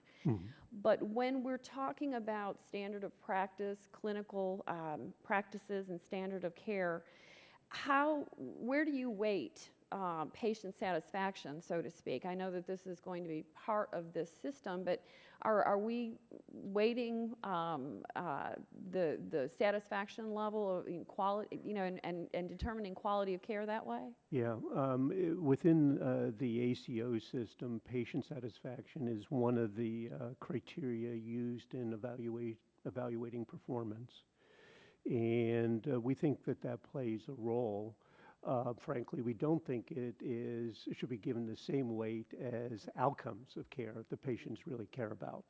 So you would say, on a percentage basis, what would you say, how much are you going to be taking that into consideration? Yeah, I'm not sure that I'm, off the top of my head, I could tell you exactly what percentage ought to be given to patient satisfaction. But ultimately, patients go to their physician and nurses because they have a medical problem that they want fixed. Mm-hmm. And so the bulk of the focus should be on, are those problems fixed? Mm-hmm. And if the patient, in addition to that, has a good experience, that's important as well. Probably the element of patient satisfaction that I would say is most important is effective communication. Mm-hmm. Because that also has implications for things like adherence to, sure, drug regimens and adherence to follow-up care after hospital admissions and the like. Mm-hmm. I'm less interested in putting a lot of weight on, sort of the hotel experience, what was the check-in and the like. I'm not saying those are totally unimportant, but less important to me than effective communication and outcomes.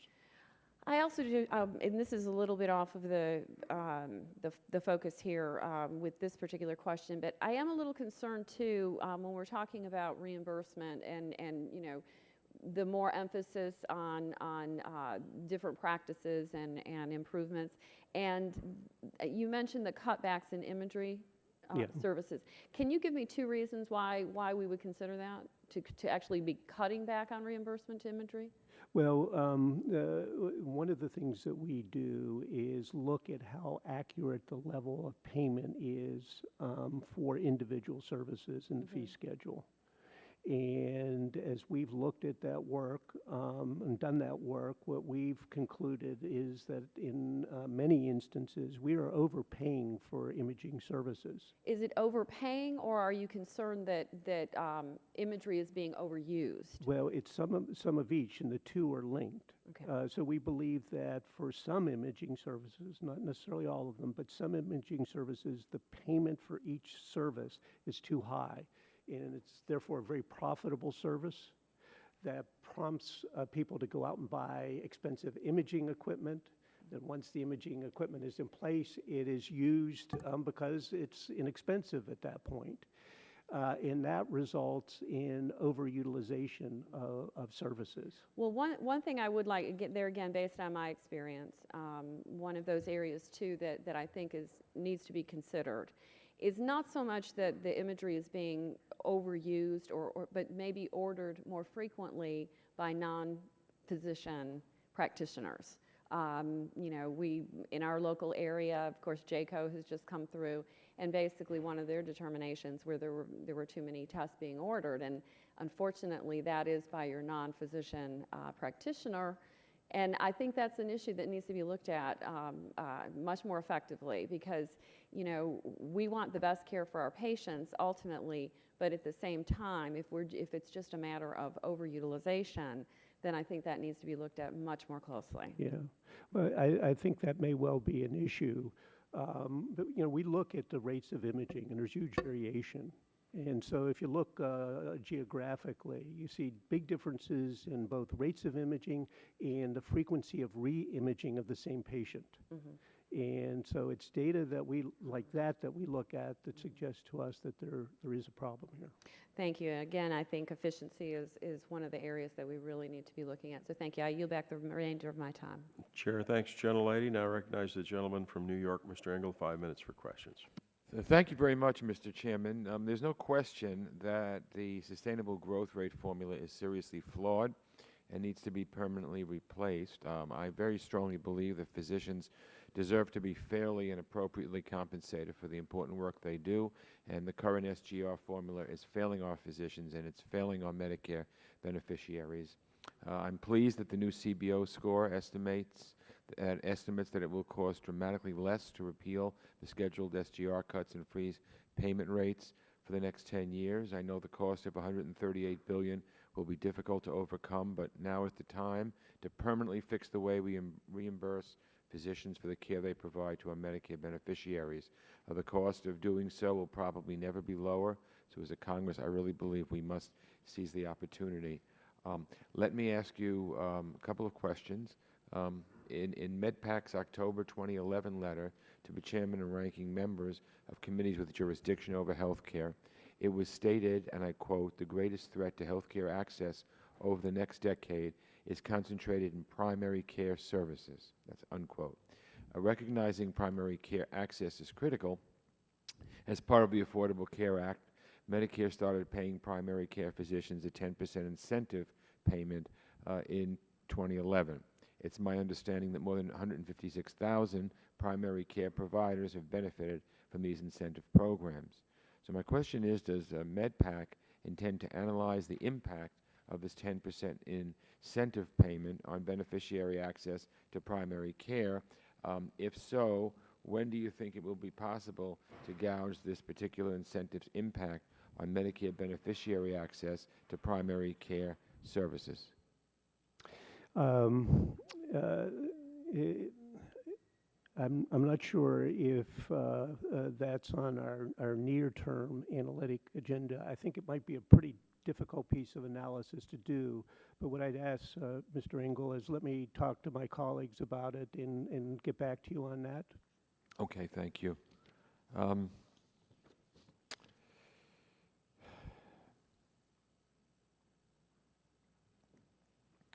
MedPAC's reports and recommendations have consistently recommended moving toward payment models that shift providers away from fee-for-service and its incentives driving greater volume and intensity of services to delivery models that reward quality and efficiency. The Affordable Care Act has a number of provisions supporting new models of care, including accountable care organizations or ACOs and value-based purchasing. How do we know if these new models are moving our delivery and payment system in the right direction? I believe they are, but how do we really know? Yeah. Well, in the case of ACOs, as I said earlier, that was put into the Medicare program without further demonstration or pilots because there had been a demonstration done known as the group practice demo. The short version of that is that there were some positive but not really robust, strong improvements in that demo, but the results were deemed good enough that it made sense to move forward with ACOs. My own belief is that over time, with more experience, ACOs will be able to improve performance even more than happened in the group practice demo. Value-based purchasing has also been evaluated, and there too the results were not really robust. There was a demonstration done involving hospital value-based purchasing known as the Premier demo, and the short version of the story there is that there may have been some positive results, but the effects were not very strong. And some of the same effects were accomplished by just feeding back information on quality without a payment attached to it. All right, thank you. Let me ask you this. Several of our witnesses in written testimony mentioned the imperative for more data if Medicare is going to successfully move from a fee-for-service reimbursement system to more quality-driven models.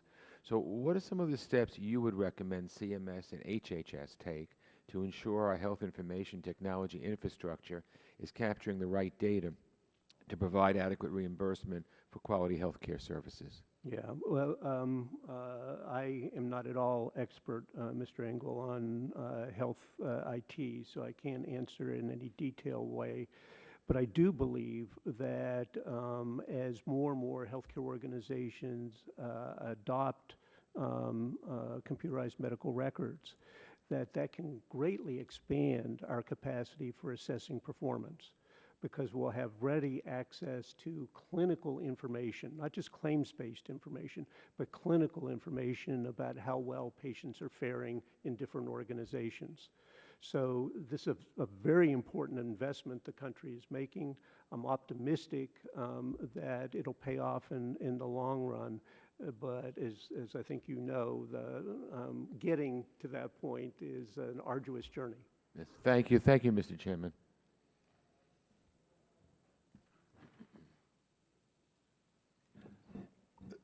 Chair, thanks, gentlemen. That concludes, no, we still have one more, I'm sorry. The gentleman from New Jersey, Mr. Lance, recognized for 5 minutes for questions.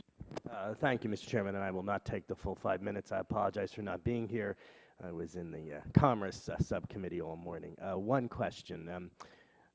One of the common responses to the letter that our committee sent out to physician groups was that they need a period of stable payments, and I don't think anybody disagrees with that.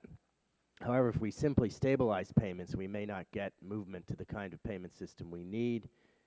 In your view, how might we incentivize physicians to move away from what they are currently doing and toward a payment system based on value and not just the volume of their service? Yeah, we take a bit different view on this.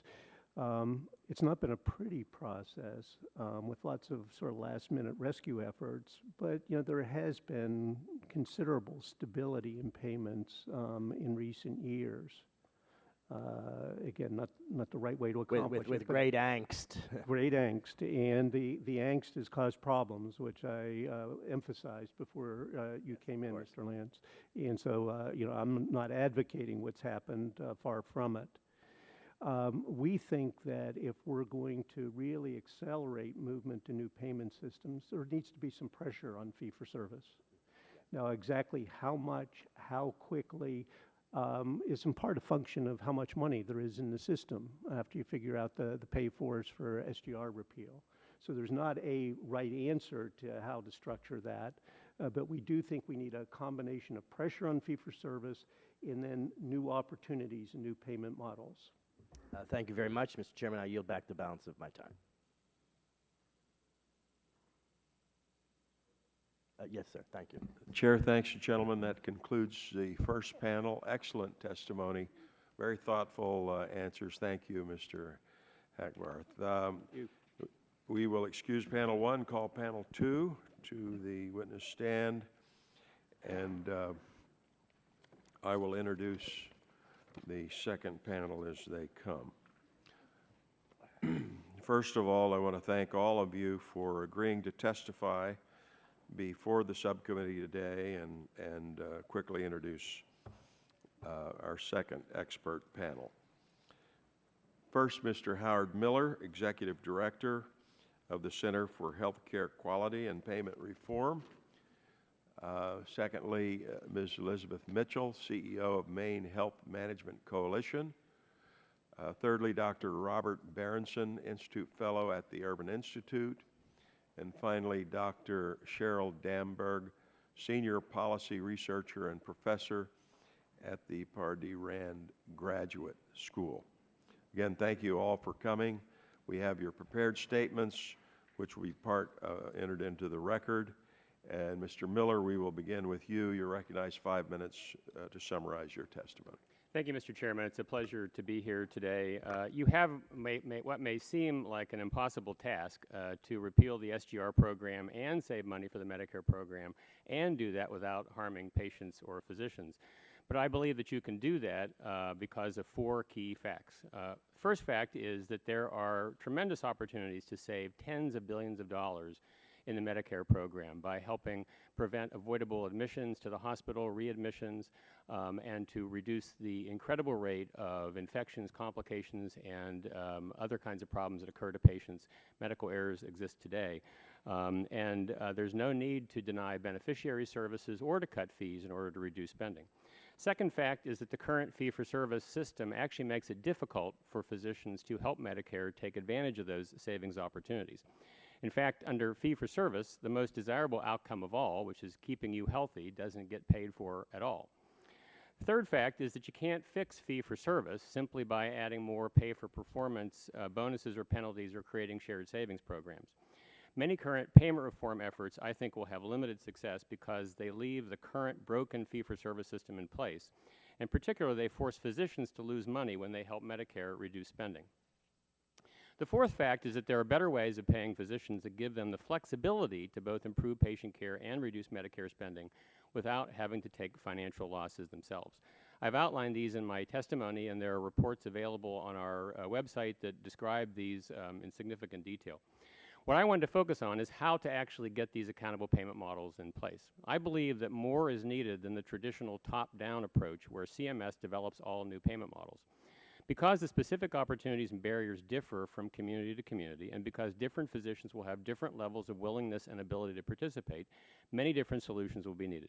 Most payment models today are focused on primary care, hospitals, and large ACOs, but we need to also give every physician specialty the opportunity to improve care and reduce costs within its own sphere of influence.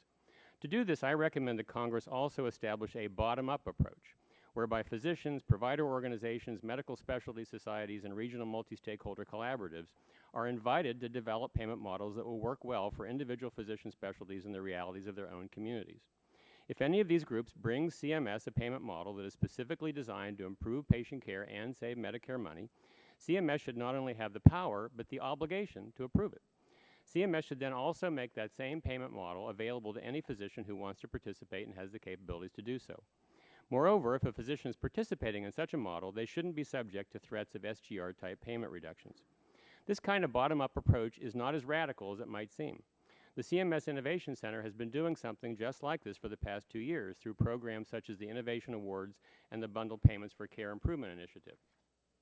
But I think there are 5 policies that Congress needs to establish if you're going to have a truly successful process for developing and implementing new payment models as quickly as possible. The first policy is that new payment models should be able to be proposed to CMS at any time, and there should be no limit on how many different proposals can be approved as long as they improve care and save Medicare money. Proposals also need to be reviewed quickly, and as I mentioned, CMS should have the obligation to approve a proposal if it improves patient care and saves Medicare money. The second policy is that there should be frequent opportunities for physicians to apply to participate in the already approved payment models. Every physician should be permitted to participate in an approved accountable payment model whenever they are ready to do so. The third policy, physicians need to be given access to Medicare claims data so that they can actually determine where the opportunities for savings are, how care will need to be redesigned to achieve those savings, and how payment will need to change to support better care at a lower cost.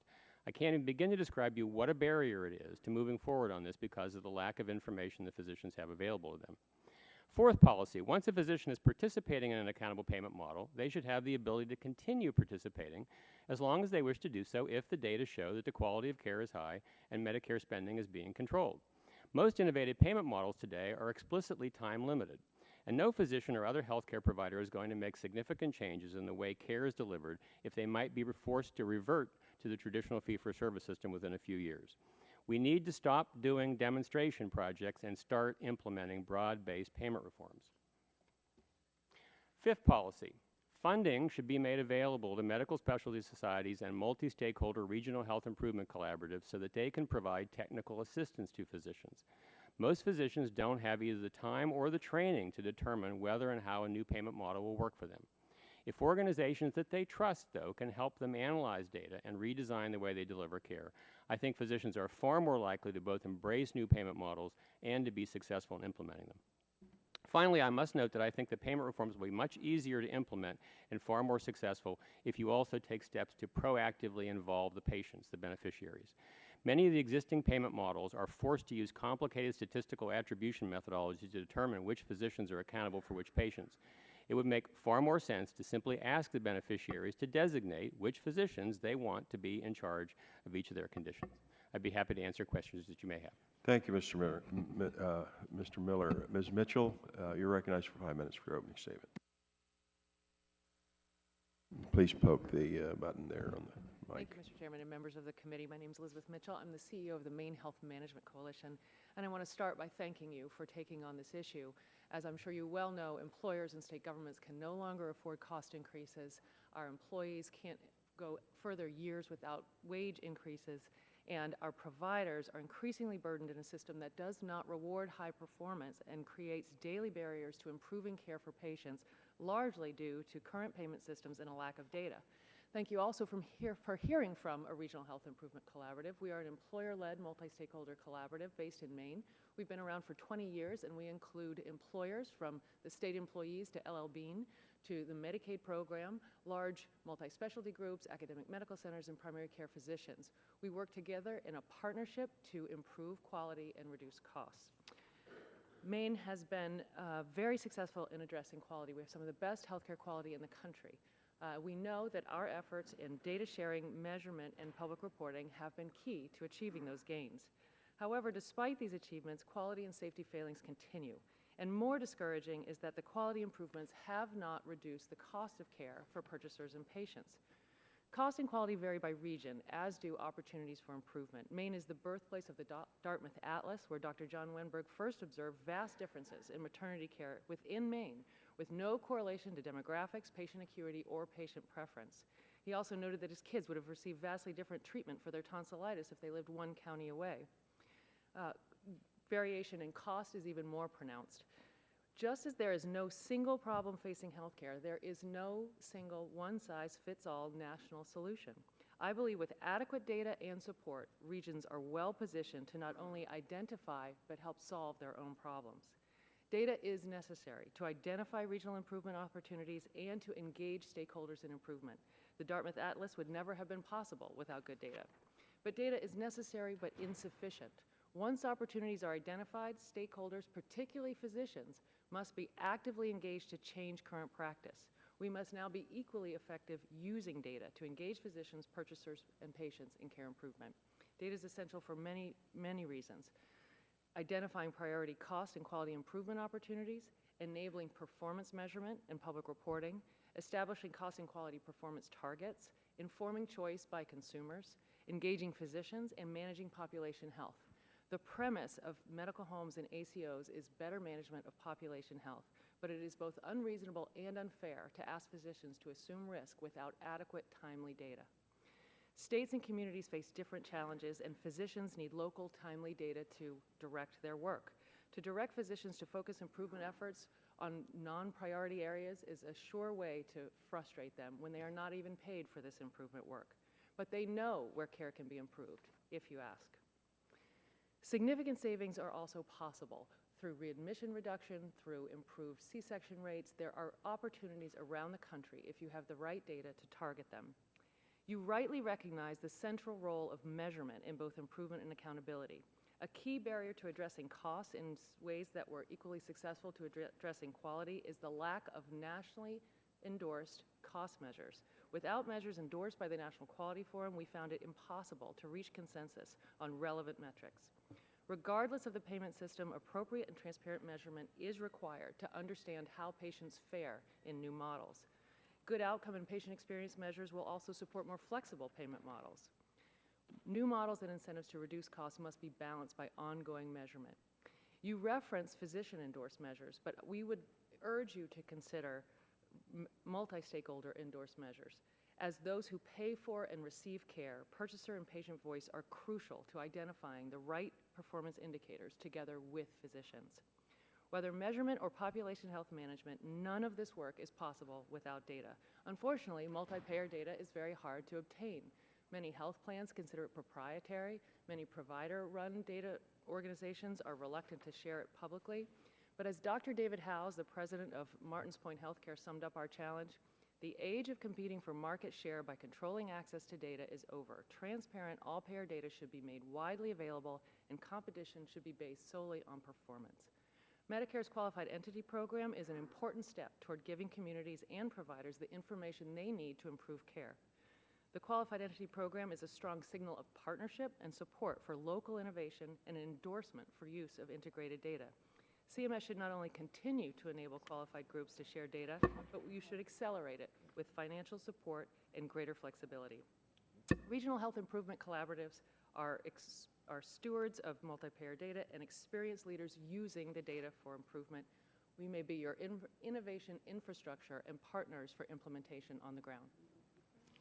Thank you, Ms. Mitchell. Dr. Berenson, you're recognized 5 minutes to summarize your testimony. Thank you, Chairman Pitts, Mr. Pallone, and members of the committee. I very much appreciate the opportunity to provide testimony as the committee attempts to identify how to achieve higher value of physician services for Medicare beneficiaries and taxpayers. It is a subject that I have been deeply involved with through most of my professional career as a practicing general internist, practicing just a few blocks from here for over a decade, a medical director in managed care plans, a senior official at CMS, and vice chair of MedPAC until this past May. As an Institute Fellow at the Urban Institute, I am currently involved in a project to improve how services in the Medicare fee schedule are valued for payment. While there is broad agreement on the need to move from volume-based to value-based payment, the current emphasis assumes that measuring a few quality measures and somehow attributing costs generated by many providers to an individual physician can produce accurate estimates of a physician's value. Measurement is more difficult than some policymakers assume, while the evidence on pay-for-performance for hospitals, frankly, is not encouraging.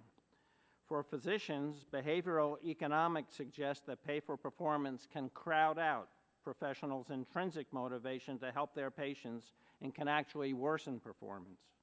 What has been lost in equating value-based payment with pay-for-performance is the recognition that value can be fostered not only by improving how well particular services are performed, but also by improving the kind and mix of services beneficiaries receive. The Medicare fee schedule for physicians and other health professionals produces too many technically oriented services, including imaging, tests, and procedures, and not enough patient-clinician interaction to diagnose accurately, to develop treatment approaches consistent with the patient's values and preferences, and continuing engagement to assure implementation of a mutually agreed upon treatment plan. Nor does the fee schedule emphasize care coordination and other patient-centered activities that would actually improve patient outcomes. However, the price distortions that plague the current fee schedule are not inevitable. Even in fee-for-service, Medicare can buy a better mix of services by altering the prices paid for services, balancing considerations of beneficiary access to care with reducing overuse of services caused, at least in part, by inordinately high payments for some services. We can improve the fee schedule over the short term, even if the ultimate goal is to reduce its importance or eliminate it altogether. In fact, in my view, it is necessary to improve the fee schedule to be able to successfully implement new payment models. First, the migration to new payment approaches will take years. Even then, fee-for-service may be part of new payment approaches and also may need to be retained for certain regions and particular specialties. Second, fee schedules are the building blocks for virtually all the new payment models, most notably bundled episodes. Errors in fee schedules would therefore be carried over into errors in the calculations of the new payments. Third, many prototypical ACOs, which I agree with Chairman Hackbarth is the most promising new delivery model, use relative value units from the Medicare fee schedule as the basis for determining productivity for their member physicians. Again, because fee schedule prices are distorted in relation to resource costs, their assessments can be inaccurate, leading specialists to be valued by the ACOs as more productive than primary care physicians, or one kind of specialist more productive than another kind of specialist simply because of errors in relative value units. As we think about moving to new payment models through the kind of activities that are going on with the Innovation Center at CMS, I would recommend the following immediate agenda for improving Medicare payment to physicians. I would suggest repealing the sustainable growth rate for the reasons that have come up already, especially now that the score is only $138 billion over 10 years.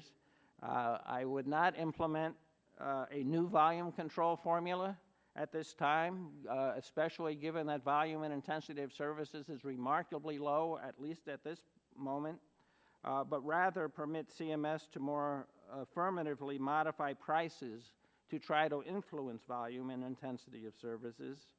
I would consider narrowing or eliminating the in-office ancillary services exception to the Stark self-regulation regulations if the volume of particular services grows unabated.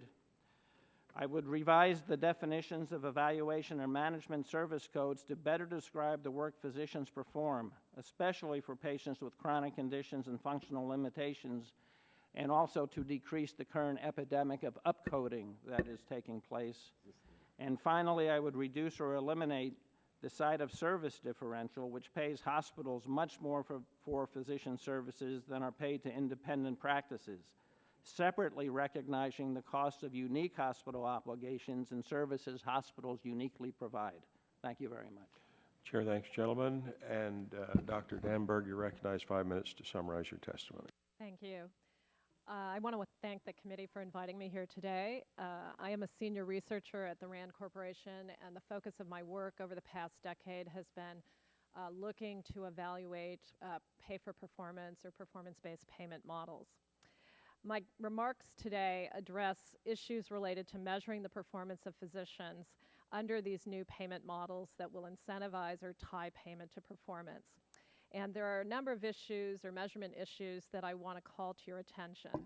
Issue number one, existing performance measures are not suitable for newer models that emphasize the delivery of efficient, high-quality care across a continuum of time and healthcare settings. Current measurement focuses on discrete events in single settings of care or silos, rather than looking longitudinally across an entire episode of care. The portfolio of measures that exist today were not developed or envisioned to be used in the types of accountability and payment applications that are emerging, nor is the portfolio necessarily focused on the right measures. Measurement needs to migrate away from a siloed approach which further perpetuates a lack of coordination to quality assessment that encompasses all care delivered to patients across an entire episode. Issue number two, when we ask healthcare providers to devote resources to measurement, it is critical that we focus on the important aspects of care that matter most to patients and which providers can most readily influence. Patients care most about outcomes, such as whether a chronic illness like type 2 diabetes was prevented, or for a patient with diabetes, whether the physician and his or her care team helped the patient manage the condition to prevent complications and premature death. Patients also care about whether they can access care when they need it, whether their care is coordinated. They also want to know about how well they're treated in the system and whether their preferences are considered in treatment decisions. And lastly, patients care about the cost of treatment. Regardless of the payment model used, the true north and holy grail of performance-based accountability and payment is measurement of outcomes. Issue number three, outcome measures are currently lacking in many instances or in a nascent state of development. For example, there are a small number of measures of cost or efficiency, and many are poorly constructed and have not been fully tested for their validity or reliability. Measures that assess change over time and in important intermediate outcomes, such as blood pressure control, and that influence long-term outcomes such as heart attack and stroke do not yet exist. The U.S. could learn from efforts in Great Britain. Since 2009, the United Kingdom's national health system has invited all patients who are having a variety of surgeries to fill in patient-reported outcome questionnaires and has generated comparative statistics to incentivize improvements and help patients understand performance differences across different sites of care. Issue number four, as we transition to a performance dashboard with more emphasis on outcomes, there is work that can be done immediately to strengthen the types of measures that are currently used. For example, we can shift away from focusing on discrete clinical services toward longitudinally measuring the management of a patient. In addition, the HIT infrastructure may enable the creation of new novel measures. For example, EHRs and health information exchange audit trails could be used to construct indirect measures of quality. A specific example is medication reconciliation at hospital discharge. In lieu of a checkbox in the EHR, the audit trail could provide an indirect measure to determine whether the physician accessed the patient medication list and made any modifications prior to discharge. Issue number six, we must focus efforts on strengthening data systems to facilitate delivery of high-quality care by physicians and the construction of performance measures. We cannot expect physicians to coordinate care, avoid duplicative use of services, and manage total cost of care when they are flying blind. I commend to you a paper that was written by a colleague of mine, Eric Schneider. It was actually written in 1999, but is still highly relevant. And this paper lays out a roadmap for an integrated health information framework and identifies 7 features the framework should possess. I won't go into those. They are in my written testimony. Issue number 7, we have to enlist physicians as true partners in the process of defining measures for which they will be held accountable as individuals and more broadly as care teams and systems of care. They have a vitally important role to play in the selection of measures and choosing concepts that will be measured, weighing the scientific evidence, specifying the measures, and assessing the feasibility in practice, and then ultimately endorsing the measures that will be used once developed. Lastly, because much of the current measure development is occurring using federal tax dollars, there's a clear need to coordinate these efforts to better deploy scarce resources and minimize burden on providers. In conclusion, I would like to summarize the actions that could be taken. I think there's more federal leadership that could happen to develop a robust measurement strategy and shift the focus and resources towards a greater emphasis on defining and measuring outcomes. Secondly, support the development of the robust health information framework that is integrated and will allow data sharing across providers and payers.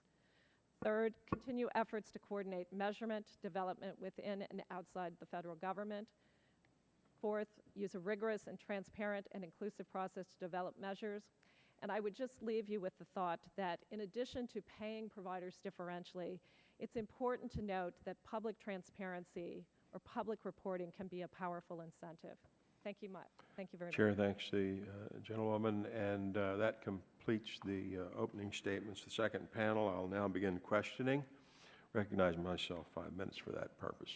Dr. Damberg, we'll start with you. You state that the single most important factor in facilitating or impeding the use of measures was the availability of data to construct performance measures. Can you describe a strategy for bridging this data gap? Is the current HIT legislative and regulatory climate facilitating or impeding this effort?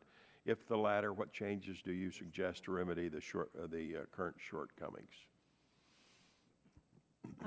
While there have been significant investments in the health information structure, I don't think that what is occurring currently is going to help us ultimately with performance measurement.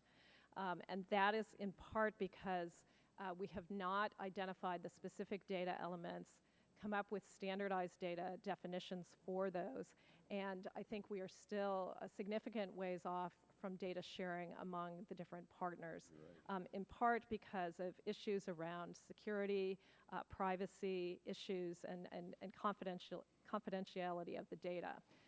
So I think those are several areas where attention needs to be focused. Thank you. Ms. Mitchell, can physicians in smaller practices be adequately measured for quality and efficiency? I understand that one problem in terms of measuring smaller size practices is the limitations of small sample sizes. Is there a way to aggregate data from a number of smaller practices to overcome this barrier?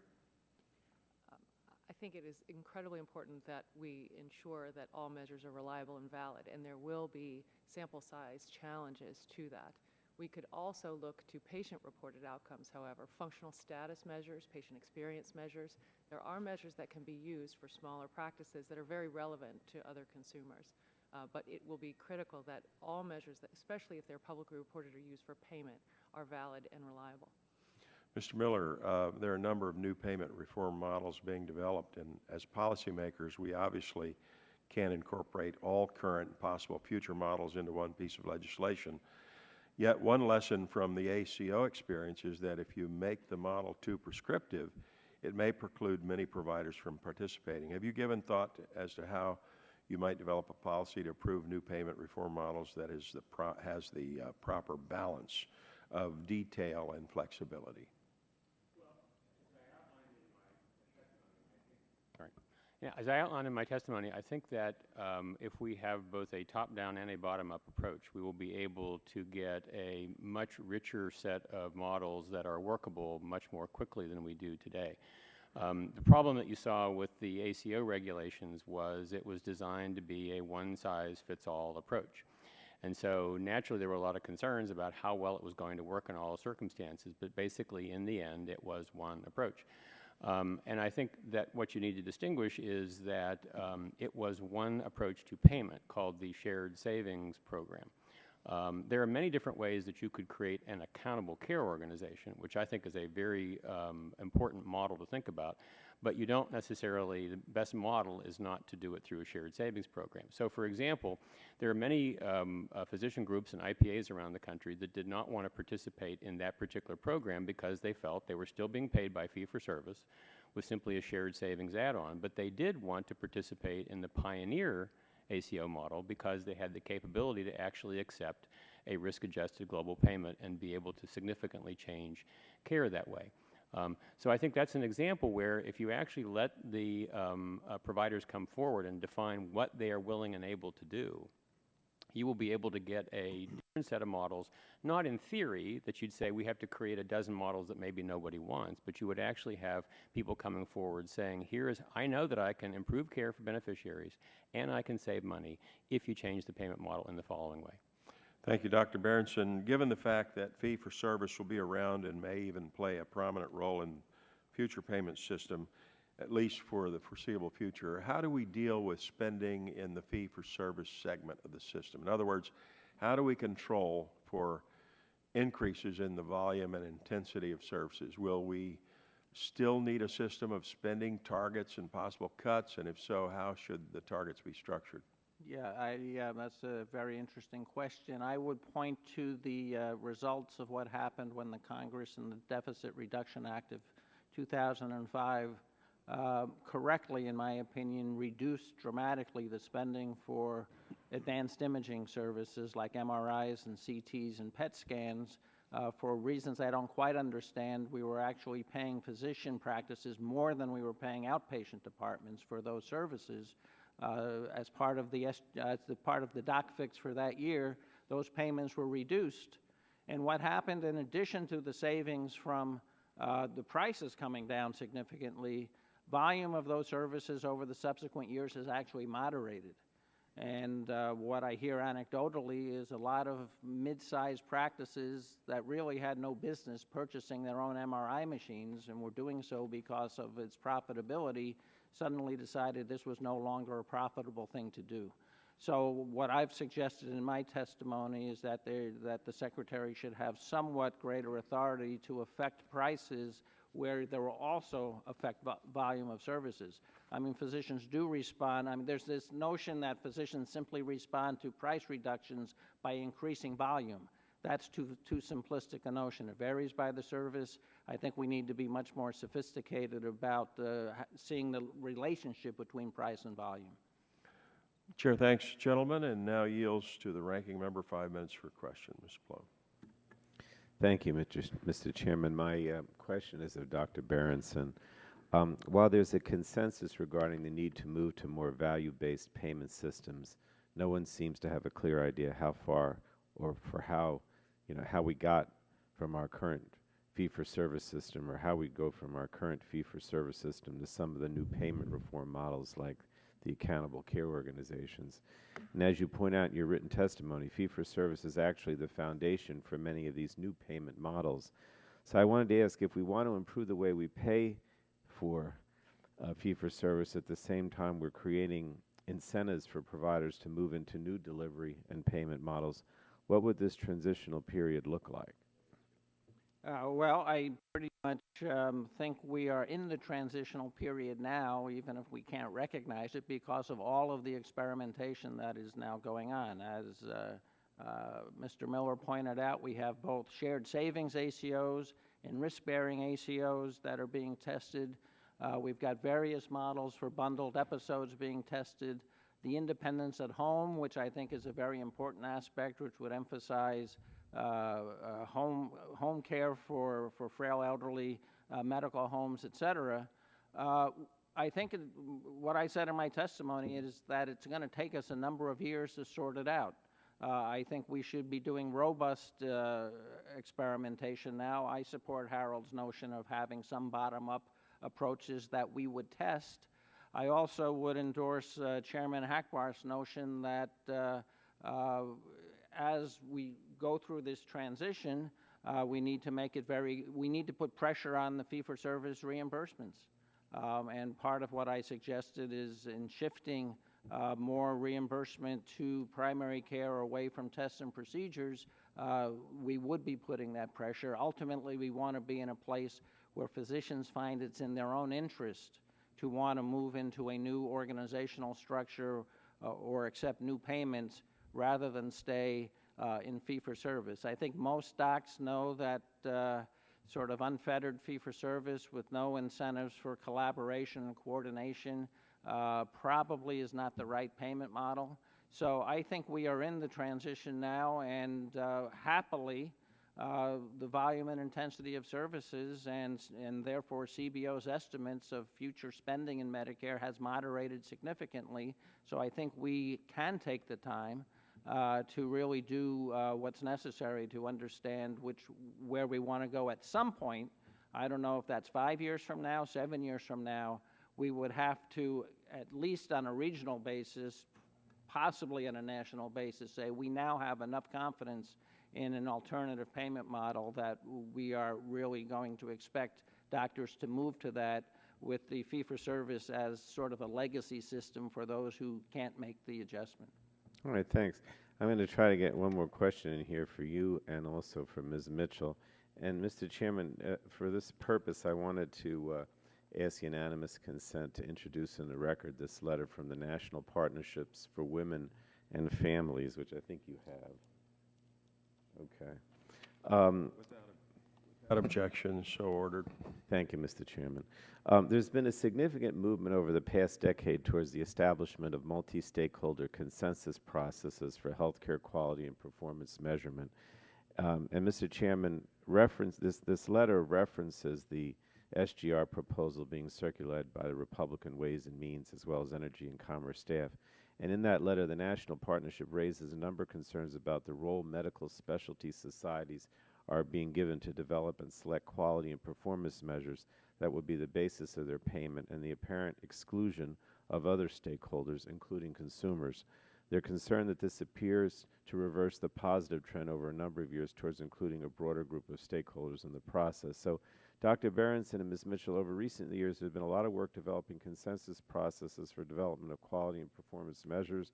What are your views regarding the appropriate roles for physicians, and how important is it to have consumers and other stakeholders involved in this process? And you've got 28 minutes left. 28 seconds. I'll be very quick. I'm a believer in multi-stakeholder participation, but ultimately, I think Dr. Danberg would agree that the measures that we come up with need to be valid and reliable, and need to pass sort of scientific muster from an organization like the National Quality Forum. So I would have consumers at the table, and I wouldn't simply defer to what the specialty societies would prefer in terms of how they would be measured. Ms. Mitchell, quickly. Well, having run a multi-stakeholder process for over a decade in Maine to include physicians, unions, employers, and consumers at the table to select measures, I can tell you it is possible, and it's very important.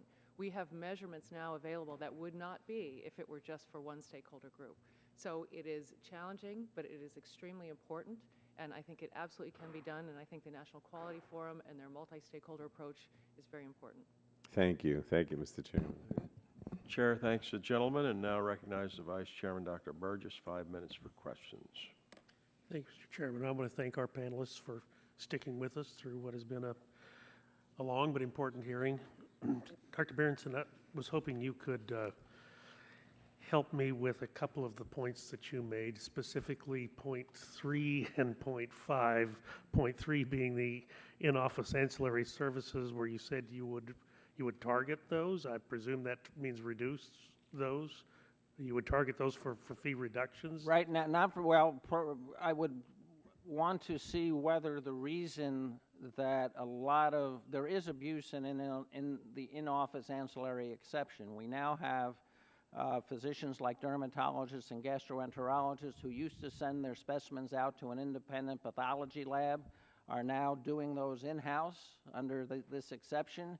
But at least some articles have described, instead of doing the specimen to confirm that the biopsy is not malignant, they're now doing multiple slices, getting multiple payments, clearly abusing the opportunity to do those services themselves.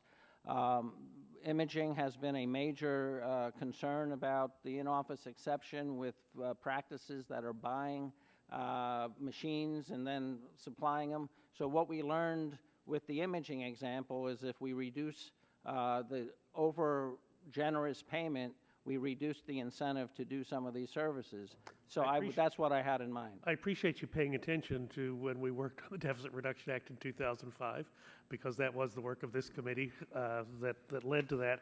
But then, point 5, the counterproductive nature of the correction of misvalued services, and this one based on the site of service differential, which really has led to almost the destruction of office-based cardiology in favor of hospital-based cardiology. And we literally watched that happen over the last 3 or 4 years, and I really think it's to the detriment of patient service. But nobody's getting a better deal because those services are now performed in the hospital. In fact, it was probably a better deal for the patient, regardless of the pricing structure. It was a better deal for the patient to be seen in the cardiologist's office, have the test done, have it read and treatment rendered and judgment rendered at that point, rather than multiple trips back and forth to the hospital to have the procedure done and then the consultation with the cardiologist. Can you speak to that?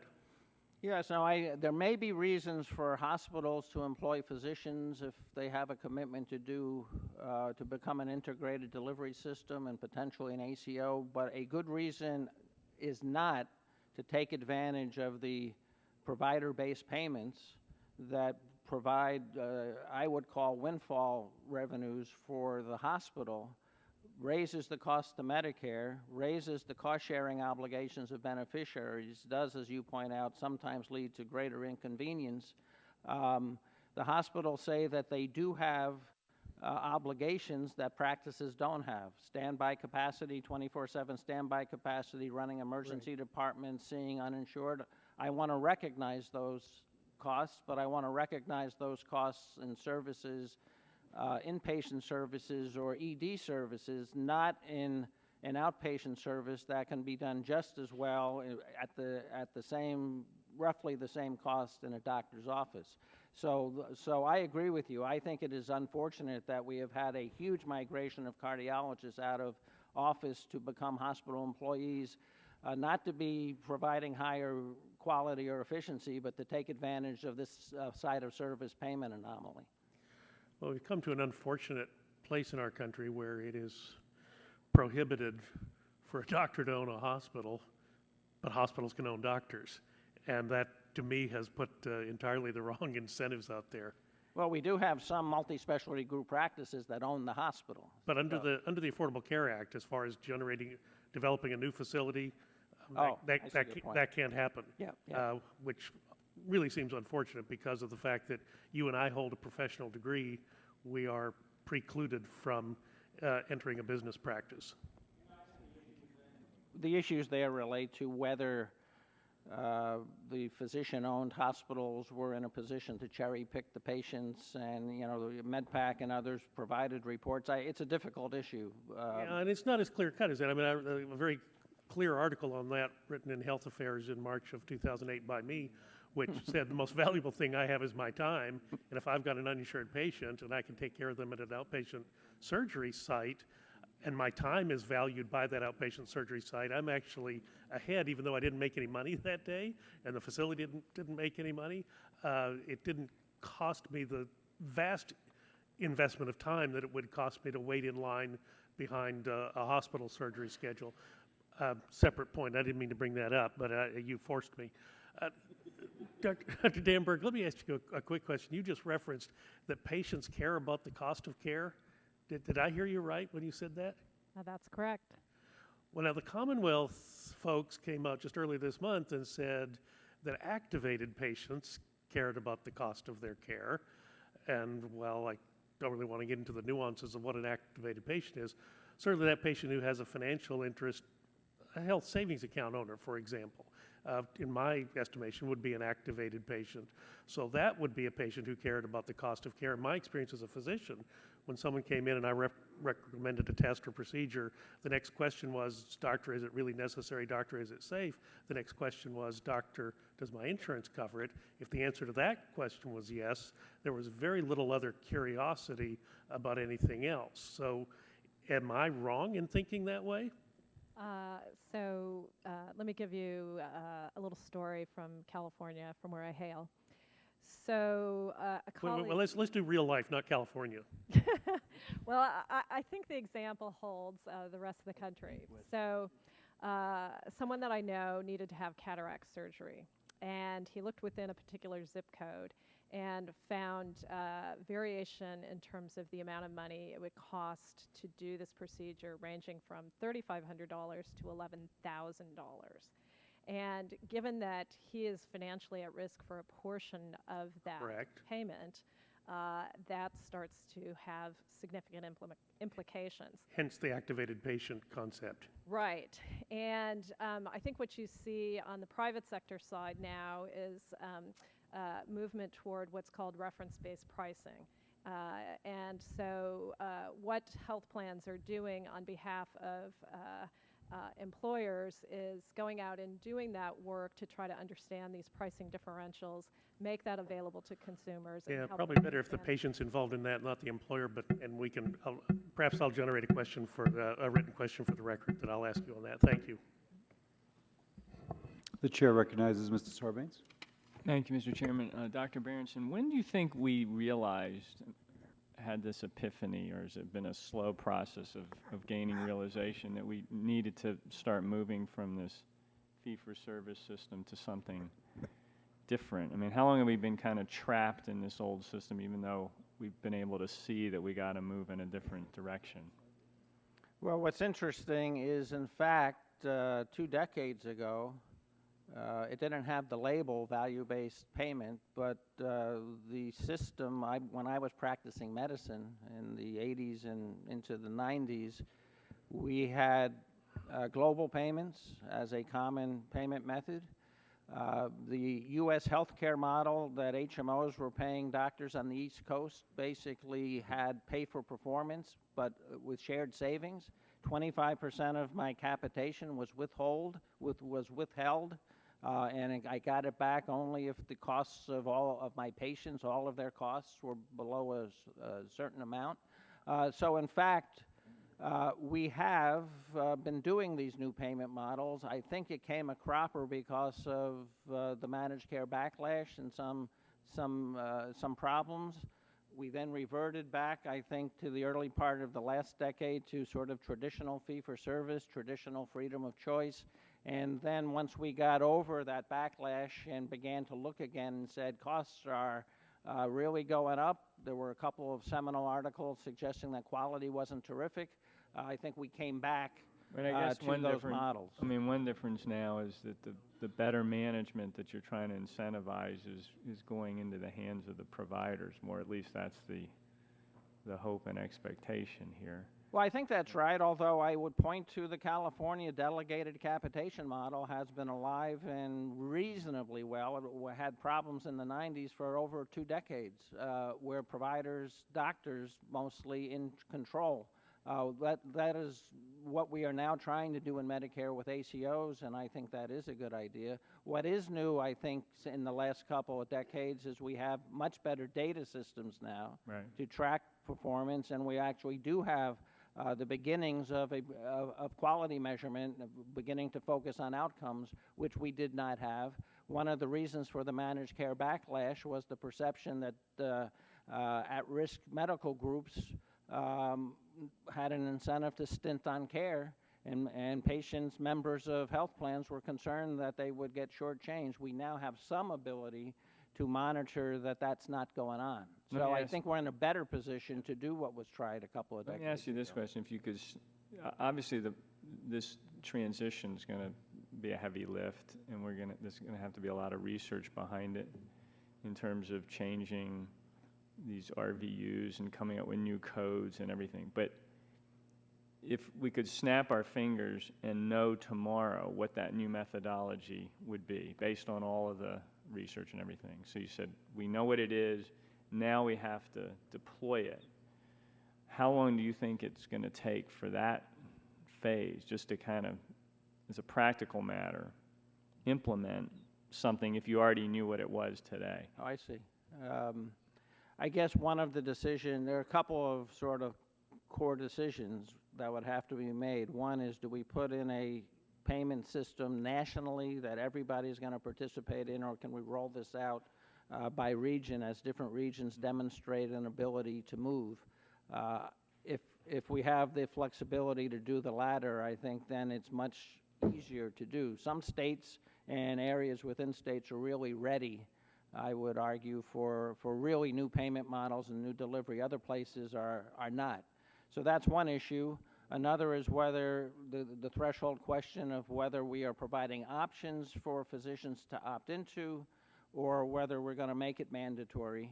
I think the different payment models probably call for a different answer to that one. It may be that not, I mean, in fact, I don't think ACO should be required to have every physician in the community.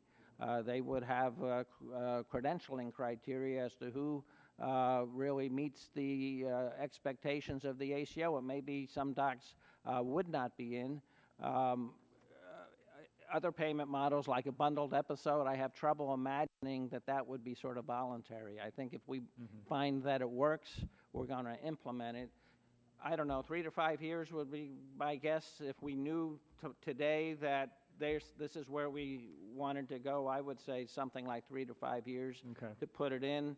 I would much prefer to do it on a regional rollout basis than on a national all at once. That's helpful. Thank you. I yield back. Thank you, Mr. Sarbanes. The chair yields to Mr. Hall. Mr. Chairman, thank you. I've been in another meeting, and I don't know what questions have been asked, but I understand you usually allow us to write questions to them and ask them to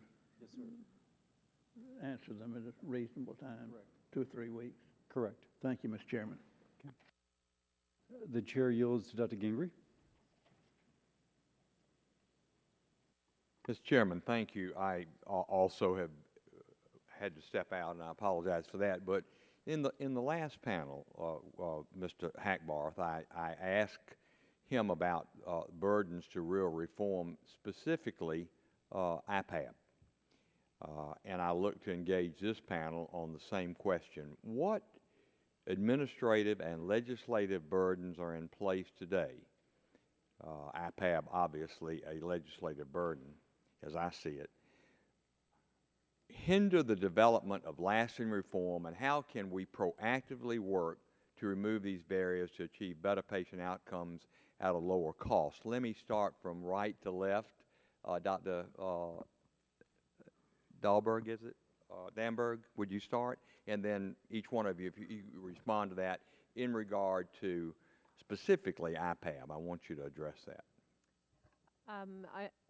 I'm not sure I'm qualified to talk about IPAC, but in terms of other areas where I think federal regulations are getting in the way, I do think, going back to the health information infrastructure, issues around privacy, security, data sharing, having standardized data elements, including a patient identifier, are really handicapping our ability to measure patient care across providers longitudinally in the system.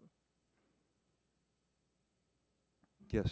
Well, I have, I'm not quite sure I agree with you on IPAB. I agree to the extent that I don't think we need 15. You heard my conversation with Mr. Hackbarth on the first panel. Right. I don't think we need 15 experts from the outside who bring some special wisdom. But the concept of having the secretary have the authority to have, if it's essentially putting Medicare on a budget and giving somebody the authority to recommend how to, where to cut mostly payment rates to accommodate those limits for some action, and I think more discrete action than just across the board arbitrary cuts, which will occur if a sequester goes in, and which would have occurred under an SGR implementation. Just we're going to whack all prices equally. Part of my testimony was to make the point that I believe there are areas in the physician fee schedule, to take that specific example, where the prices far exceed the resource costs of production. I think there's an opportunity to do that. I think as a matter of its normal business, CMS should be doing that. But if in fact we had to live within a budget limitation, I think it's not unreasonable that the Secretary would have the authority to. Ms. Miller, I thank you. Didn't mean to cut you off, but Ms. Miller, did you have a response on that? Mitchell, I'm sorry. Ms. Mitchell, thank you. Thank you. I am also not prepared to comment on IPAB, but I will tell you that what we— Hold your mic a little closer if you don't mind. Well, what we need most, I think, on the ground are resources to actually support a data and measurement infrastructure and to support multi-stakeholder work, and the easy ability to integrate multi-payer, all-payer claims data with clinical data to give that feedback to physicians and to share that information with. Well, I think you kind of avoided my question in regard to IPAB. I'll let Mr. Miller have a shot at it. Well, I will not avoid your question, Dr. Gangry. I think the fundamental fact that you have to keep in mind is that only 17% of Medicare spending actually goes to physicians. You could cut physician spending by 27%, as you was proposed to do in the SGR, and you would only save a few percent for Medicare. But if you can actually have the physicians helping you save the other 83%, you can save an extraordinary amount of money in Medicare. And that is where I talked about at the beginning, is all of those preventable hospitalizations, unnecessary procedures and tests can be saved. And I think the problem is we continue to try to fix a broken system by trying to Congress has two choices. If spending is controlled by utilization times price, then you say, okay, we can either take things away from Medicare beneficiaries, we don't want to do that, or somehow we're going to cut the prices, the amount that we pay to providers. Neither of those is a desirable approach. But if you can actually change the way that you pay physicians and ask them to come forward and say, where can we save money without hurting patients, I think you can find tremendous opportunities. When I go around and talk around the country, I give talks to physicians, and when I ask them, I say, can you tell me where you can save money in Medicare? And I brought along examples. They all give me examples. I have pages and pages of examples from Maine, from Virginia, from Seattle, telling me, and I could give you examples from other states, where physicians tell me all the places where there are opportunities to be able to save money. And then I say, and why aren't we taking advantage of those now? And they describe the barriers in the current payment system. So there are physicians I have found all over the country who would actually come forward and be able to significantly reduce Medicare spending if we give them the opportunity to do that. We are not going to achieve that by cutting their payment rates. If you thought that a price of an airline ticket was too high, would you solve that by cutting the salary for the pilot? I don't think so. Thank you, and thank you, Mr. Chairman, for your patience. The chair recognizes Mr. Griffith. Thank you, Mr. Chairman. I like that point, Mr. Miller, that you made about bringing forward the physicians, because oftentimes the people in the system can tell you how to solve those problems. And so I look forward to working on that as one of the solutions. I'm going to switch to you, Ms. Mitchell. You describe geographic disparities in quality and cost of care within your own state of Maine, with vast potential for qualitative gains and cost savings if best practices are widely adopted. And I guess I'm curious, how do you describe, or how would you suggest that we achieve this geographic parity, and keeping in mind that I'm also looking not just at specialties, but the fact that I have a large rural district with lots of small communities. Some of my counties, have less than the 5,000 people necessary to do one of those new bundling formats that we were talking about with the previous speaker. Well, I think the good news is that you don't need a lot of people to do this. Maine is equally rural, as I'm sure you know.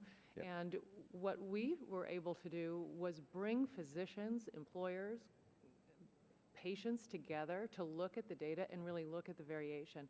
We found opportunities to reduce, for instance, cardiac spending by $35 million just by getting to current best practice levels within the state. This is not unattainable, it's actually being done. So when you facilitate not only that information being shared, but then bringing those best practices to the other areas, there is a lot of learning. You need technical support, you need information, you need feedback loops. All of those can be done at the local level. We also found massive variation in early induction And just by sharing that data statewide, we saw up to a 20% reduction in those rates because they understood that that needed to change and that what best practice targets were. So sharing information in and of itself is a very powerful practice. It does not require an ACO to do that. It requires engagement and data of the with the physicians. Which would be an amplification of what Mr. Miller was saying. Absolutely. Okay. And Mr. Miller, how do you encourage the physician buy-in, particularly in rural areas where you may not have sufficient numbers of docs to begin with? Well, I think there's two ways. First of all, you have to spend the time to help physicians understand the model and to be able to get the data that they need to understand how this will work for them. I've found when I have done programs, and I did a program last fall for the Medical Society of Virginia, we had physicians from all over the state came in and spent a day actually working through the payment models, episode payments, comprehensive care payments for chronic disease. And after they had a chance to work through them, we took a little straw poll at the end and said, so which model would you rather be in, the current model or this model? And almost unanimously they said the new model. But then the question is, how will that work for me? Because it does come down to what's the price. And nobody actually knows today. They don't have the data to be able to do that. So if we can get them the data, and it's not just data, it's actually turning it into information. So simply handing a physician, 7 multi-million claim record files from Medicare is not the answer. They're going to need help, and they need to get that help from some trusted local entity. The kind of thing that Elizabeth Mitchell runs in Maine is a place where physicians have a seat at the table and have the access to technical assistance that they trust. And then some assistance in being able to transform the way they deliver care. And I think that if you then go to a rural area and you say, well, how will this work here? And what tweaks do we need to be able to make in that model to make sure that it does work here, given that patients may have longer travel time, et cetera. But the flexibility of the model means that you can actually design a different system in a different place. You might say in a rural area, we need to be able to do more telemedicine to be able to try to bring resources into unpopulated areas, then we can do something different in an urban area. So I think that's the real advantage of these flexible payment models, is they would actually give physicians the flexibility to design different care delivery systems that work in different communities. Well, I appreciate that, and I would have to tell you that I am not surprised that if you went to talk with the Medical Society of Virginia that you got some interesting ideas. I served in the state legislature for 17 years and worked with them on a regular basis on a number of issues, and it's a good group of people who are out to solve problems. They are looking out for their territory, but they're also out to solve problems, and they've always been that way. I appreciate it very much, and I yield back, Mr. Chairman. Thank you, Mr. Griffith, and the chair recognizes Ms. Capps. Thank you, Mr. Chairman. I'm going to point my first question to Ms. Mitchell. Maybe there's time to have others weigh in on it because topic has come up today, but with the previous person on the panel. Delivering high-value patient or person-centered healthcare seems to be moving away from the traditional physician-based model to one involving a healthcare team, including both physicians and non-physician providers. Arguably, too much of our discussion tends to be focused on doctors on SGR topics and not enough on the other professionals, and we know how critical they are to achieving high-value care. As we debate what comes next after SGR, I think we're all in agreement that we need to focus on what will come after it. Their voices, the voices of these other providers, I believe are critical to ensuring an efficient and effective model of care, or models of care, that take care of the whole person, with that being our focus. So my question is, and I can see others nodding, so if you could go quickly and each make a short response to this, I'd like to have you all be on the record on this topic if possible. So the question, how do we ensure that non-physician providers are appropriately engaged and appropriately valued as we move forward with new delivery and payment systems? I'll start with you, Ms. Mitchell, because I had directed, and then with Mr. Miller, Mr. Berenson, and Dr. Danberg, if you'd like to comment too. I think one of the most promising developments in any of these new models is the patient-centered medical home, as I'm sure you big champion of it. That is absolutely about team-based care. In fact, some have said it should not be a medical home, it should be a health home. I like that. Because that's positive. And we are doing both in Maine. And I will say that one of the most effective members of that team is the care manager based in the practice, not a physician, usually a nurse, but another key team member who actually makes sure care is coordinated and managed. We are also Over time, you mean? Over time, absolutely, and in the community. We are also implementing community care teams for high needs patients. We work with Dr. Brenner on hotspotting. Who are these people? What supports do they need? Early anecdotal evidence, well, actually data-driven evidence, is showing 40% reductions in some of their spend if they get the right care at the right time. These are not physicians. These are community-based. I can only imagine there might be some resistance from some. So let me hear a quick comment from Mr. Miller, if you'd like. Congressman, I ran a project in Pittsburgh to try to reduce readmissions for chronic disease patients, and we made a variety of changes in the hospital and physician practices, but the most critical change by far was we hired a nurse who could actually follow the patients and go and make home visits to them, and we had a 44% reduction in chronic disease readmissions to the hospital. So glad we're getting this on the record. But the only way we were able to actually hire those nurses is we got a grant from a local foundation to pay for them. And at the end of the project, we had to lay off one of the nurses because no health plan would pay for it. Medicare does not pay for it.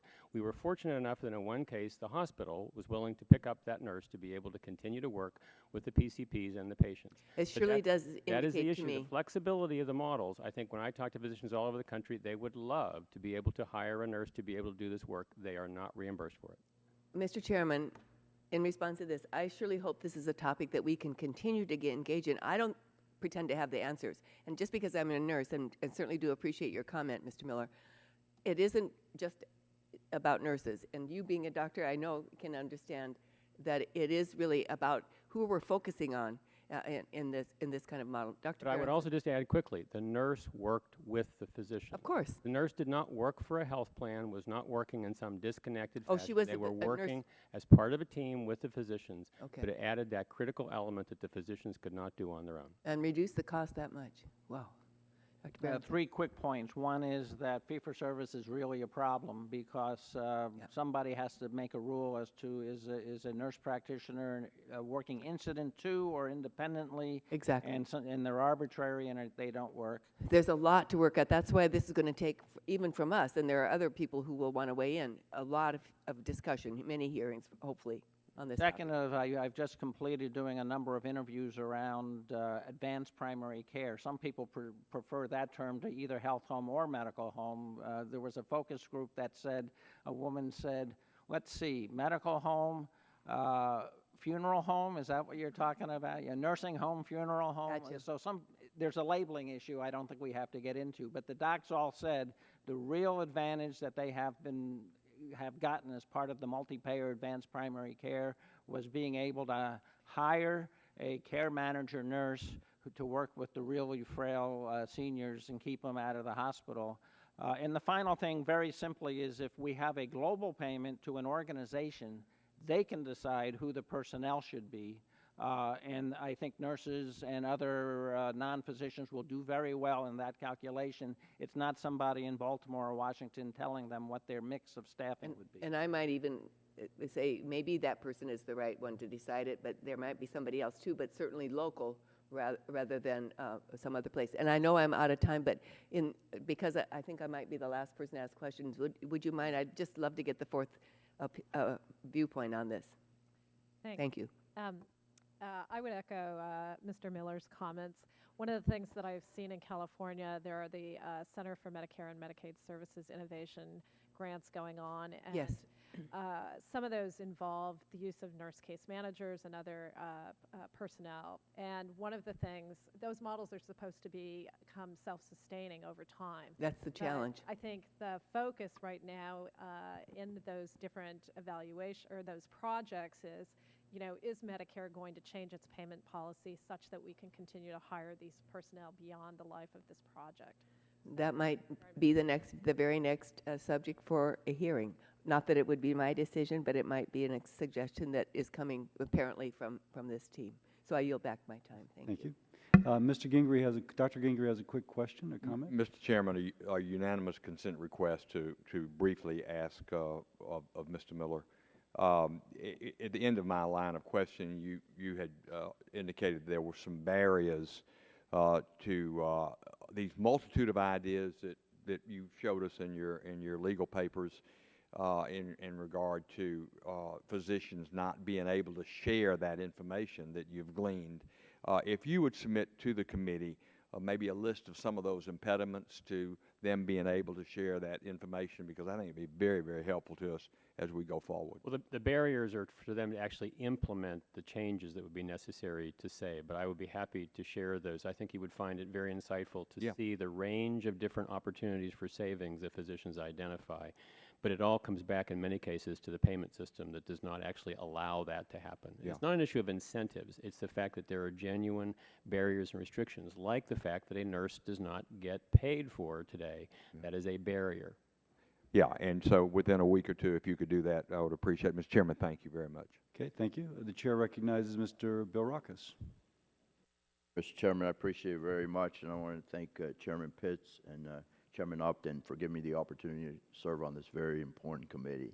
I have a couple questions. First one would be for Mr. Miller, and I know you touched on this somewhat, but discuss the importance of defining specific outcome-based quality measures. What strategies do you propose to determine these measures? You're directing that to me? Yes. So I think that, as the committee has recommended, I think that physicians are in the first best position to be able to identify what some of those outcome measures should be. I think then there should be a multi-stakeholder process for looking at that and saying, are those the right things to ask consumers whether that deals with the kind of things that they are looking at. I do think that what we have to do is to start moving more to outcome measures, and particularly to patient-reported outcome measures. Dr. Danberg talked about that in her testimony. But in order to be able to do that, you have to have some infrastructure in a local community to be able to actually survey the consumers and ask them. And that's where having a trusted entity, a multi-stakeholder collaborative in the community that can actually do that work, to be able to do the surveying of the patients, to be able to do it reliably, and then be able to report that in an accurate and objective fashion, I think is critical to being able to assure everybody that, in fact, the care is improving and that you're getting the value for what you're paying for. Thank you very much. Next question for Ms. Mitchell. Can you discuss the opportunities for better care and financial savings through use of the community care teams and the hotspotting that you mentioned in your testimony? Is this a strategy that you foresee being scalable to different community demographics, such as rural, urban, and suburban, et cetera?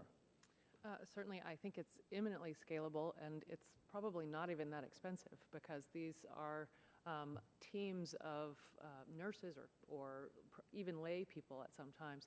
But what we are finding is the key drivers for the heavy utilization are often mental health issues and substance abuse issues and other social determinants of health.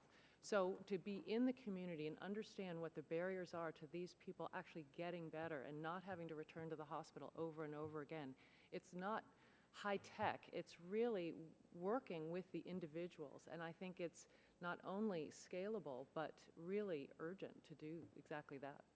Very good. Thank you. Thank you, Mr. Chairman. I yield back the balance of my time. Chair recognizes Mr. Green. Thank you, Mr. Chairman. And again, I want to thank our entire panel for being here today. And some of you may have heard my questions earlier of our first panel. And I'd like to see if both from Ms. Mitchell and Dr. Bernson, if there would be anything different. How do we measure the quality accurately in a way that avoids a one-size-fits-all approach and put the patients first and avoids the endless complexity that could develop if we build too much flexibility into a system?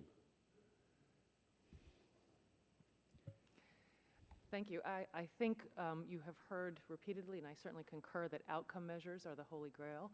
But also, we really need to think about functional status measures. Is someone healthy? Can they participate in their daily life effectively? So functional status measurement absolutely needs to be further developed and disseminated. Patients really care about patient experience, and that's somewhat different than patient satisfaction. It's really, did they get the care they needed? Did they understand their role in continuing to manage their own health? So patient experience is equally important. I really have to say, though, that cost and resource use are equally important. We need to understand, are resources being used effectively for patients and for communities? So I think it is a combination of all of those different types of measures that really get a view at an accountable system. Dr. Burns? I'd make a different point, which was in my testimony. I was emphasizing that there are some major gaps in what we measure and what I would argue that we can potentially measure in terms of at the individual physician level of what we want to measure. So, for example, for a surgeon, I think what we really care about is technical skill and judgment in deciding when a patient needs to go to the OR and what procedure they might need. I mean, we don't have measures of that, so what we do measure is relatively small stuff. Did the hospital give antibiotic prophylaxis before surgery? I think we have to recognize that there are some very important things we can't measure. We will get a much better job if we move towards outcomes rather than just relying on these kinds of processes. And the other point I would make, I think in agreement with everybody here, is the one thing that is ubiquitous in all physicians or hospitals' experience is the patient's experience with care. And I think we can be, while we have these large gaps in what we can measure and while we're working on an outcomes agenda, I think patient-reported outcomes and patient experience is really the one thing that applies across the whole system, and that's where I would be putting my emphasis at this point. It seems like, I know we've discussed this for a number of years, and we have some almost laboratories in certain areas, whether it be in Pennsylvania, where our chair of the subcommittee is from, and Geisinger and Kaiser Permanente in California. Are we actually learning now from their experiences on moving to that outcome-based in some of those? I know there are other ones in the country. Those are the two that come to mind. Seeing some of those indicators that we would need to do, what Congress needs to do, to put in the law so we could do it with that experience we're hearing. Is that positive or negative? Or? Well, I would just say, if you mentioned Geisinger, for example, there's a perfect example of a provider organization that agreed to take accountability for outcomes and said that we will have a single price for all the costs of care associated with a particular procedure or condition, including maternity care. What they did was they developed themselves a whole series of quality measures internally to look at, but they controlled them because they were accountable for the outcome. It wasn't some external entity saying, here's what you should do to make the cardiac bypass surgery work well. And because they were in control of them, they could manage them, they could decide which of them did not work and did work and adapt them. The problem that we have, and one of my great fears, is that when we start to create more and more and more quality measures, particularly process measures that are imposed by payers or by Medicare or whatever as part of pay for performance, we are locking in the old style of practice. And in fact, what we want to do is to be able to unleash the creativity and the judgment of physicians to be able to say, if it isn't working, what do we need to change to be able to make it better? People talk about evidence-based medicine, but where did the evidence come from in the first place? But some physician who actually figured out how to be able to make it work. And we shouldn't then say that whatever they discovered 10 years ago is as best it's ever going to be. We should say, if you can continue to improve, and I think that's what these different kind of payment models will allow, is the flexibility to actually continue to improve rather than being locked into the old way of doing things. Okay. Thank you, Mr. Chairman. Thank you. The chair now recognizes himself. I have incredibly enjoyed this testimony. Mr. Miller, we are intellectual brothers from a different mother. And so I just want to tell you, and each of you... I'm delighted to hear that. Each of you has a standing invitation to call me for dinner, and I will treat, because I'd just love to pick your brain. So, but let me go a little bit. I couldn't find it in your testimony, but I think I recall you saying that these models that we should allow to bubble up should also include specialty societies. Frankly, the paradigm most speak of is primary care. That's a little bit threatening, though, to the neurosurgeon that thinks that she may be doing a great job but may be iced out because of whatever reason. How, in your thinking, could a specialty society evolve into one of these models? Well, I'm not sure. And a specialty society, I would not say that the primary care should be threatening. I think that the issue is that we are, in fact, putting excessive burden on primary care physicians to somehow fix everything about the cost and quality of health care when we do these models. I have talked to specialty physicians all over the country in a variety of different specialties, and these examples that I cited have examples from every specialty: gastroenterology, infectious disease. But let me ask you, if there's going to be a global, you had a nice firm for a global payment for a population, then that almost implies that there's got to be somebody. I think you're jumping too quickly to saying it's only global payment. My point is, in fact, that I think that there should be different payment models that are specialty specific. So if a gastroenterologist says, I can do a better job of managing inflammatory bowel disease, they should be able to do that if they can improve quality and reduce costs. And they would in turn contract with either the primary care or with someone. With whoever would be appropriate. I mean, in many cases, I think gastroenterologists, to take the inflammatory bowel disease example, would be ones they would actually serve as the medical home for those patients because that is such a dominant condition. Yes, I understand that. Then what you can do is you can... Let me pause you for a second because I get that, and you may know I'm a gastroenterologist, so you just hit my sweet spot. So next. Now, Dr. Domberg, you mentioned that there is difficulty coming up with meaningful measures. And both you and Mr. Miller comment on how we are currently measuring processes. But it really seems to me that if you give somebody a global payment, as an example, and they know that in order to improve outcomes and increase profit, they should reduce hospitalizations, as long as you have the kind of quality measures Dr. Berenson spoke of, which keeps them from skimping on care, almost by judging them on that outcome, you are going to get a better product. Does that make sense? Will it take care of itself if we go to the correct payment model? So my remarks, if you look at my longer testimony, really focus on getting to a set of defined outcome measures, that should be the focus to the extent that you're going to devise a new system of payment for providers that holds some portion of it at risk for performance on a set of indicators. Outcome measures are going to be more stable over time, but it is going to be critical to get physicians at the table to define what those outcome measures are. I accept that, but on the other hand, if you know that the hemodialysis patient who doesn't crash into dialysis but glide past down, who gets their thrombosis removed as an outpatient as opposed to an inpatient, we could go through other examples, is actually going to have better care and it's going to be lower cost care, as long as we know that they're actually getting dialyzed, they're not skimping, and we have some audit, Dr. Berenson again mentioned this, it seems as if by judging that outcome, you almost take care of the processes. I think that that's right, because what you're letting the system do is self-correct. So one of the things that I've observed under the Medicare Advantage program, because they're getting ready for 2015, the quality bonus payments that are kicking in that will only reward health plans that have 4 or 5 stars. There is a huge amount of what I'm calling anticipatory behavior going on, where the health plans and the physician groups are working very proactively to ensure to get their stars up. Exactly. And so I get that. Can I move on? Point to that North Star. Yeah. They will work toward it. Now, let me ask Miller and Mitchell, if you will. You mentioned this regional coordinating thing, which really seems really good, but it's going to take, y'all took a lot of effort to put that together. I keep on thinking that you have this MA set of systems, and the MA plans actually have all this data. They know how to market, they know how to bill, they know how to coordinate care, and they know for what bundle of care somebody's going to give you a certain quality and cost. It almost seems like you could allow that small group to contract with them to provide those services, not in a traditional MA plan, but rather mainly as a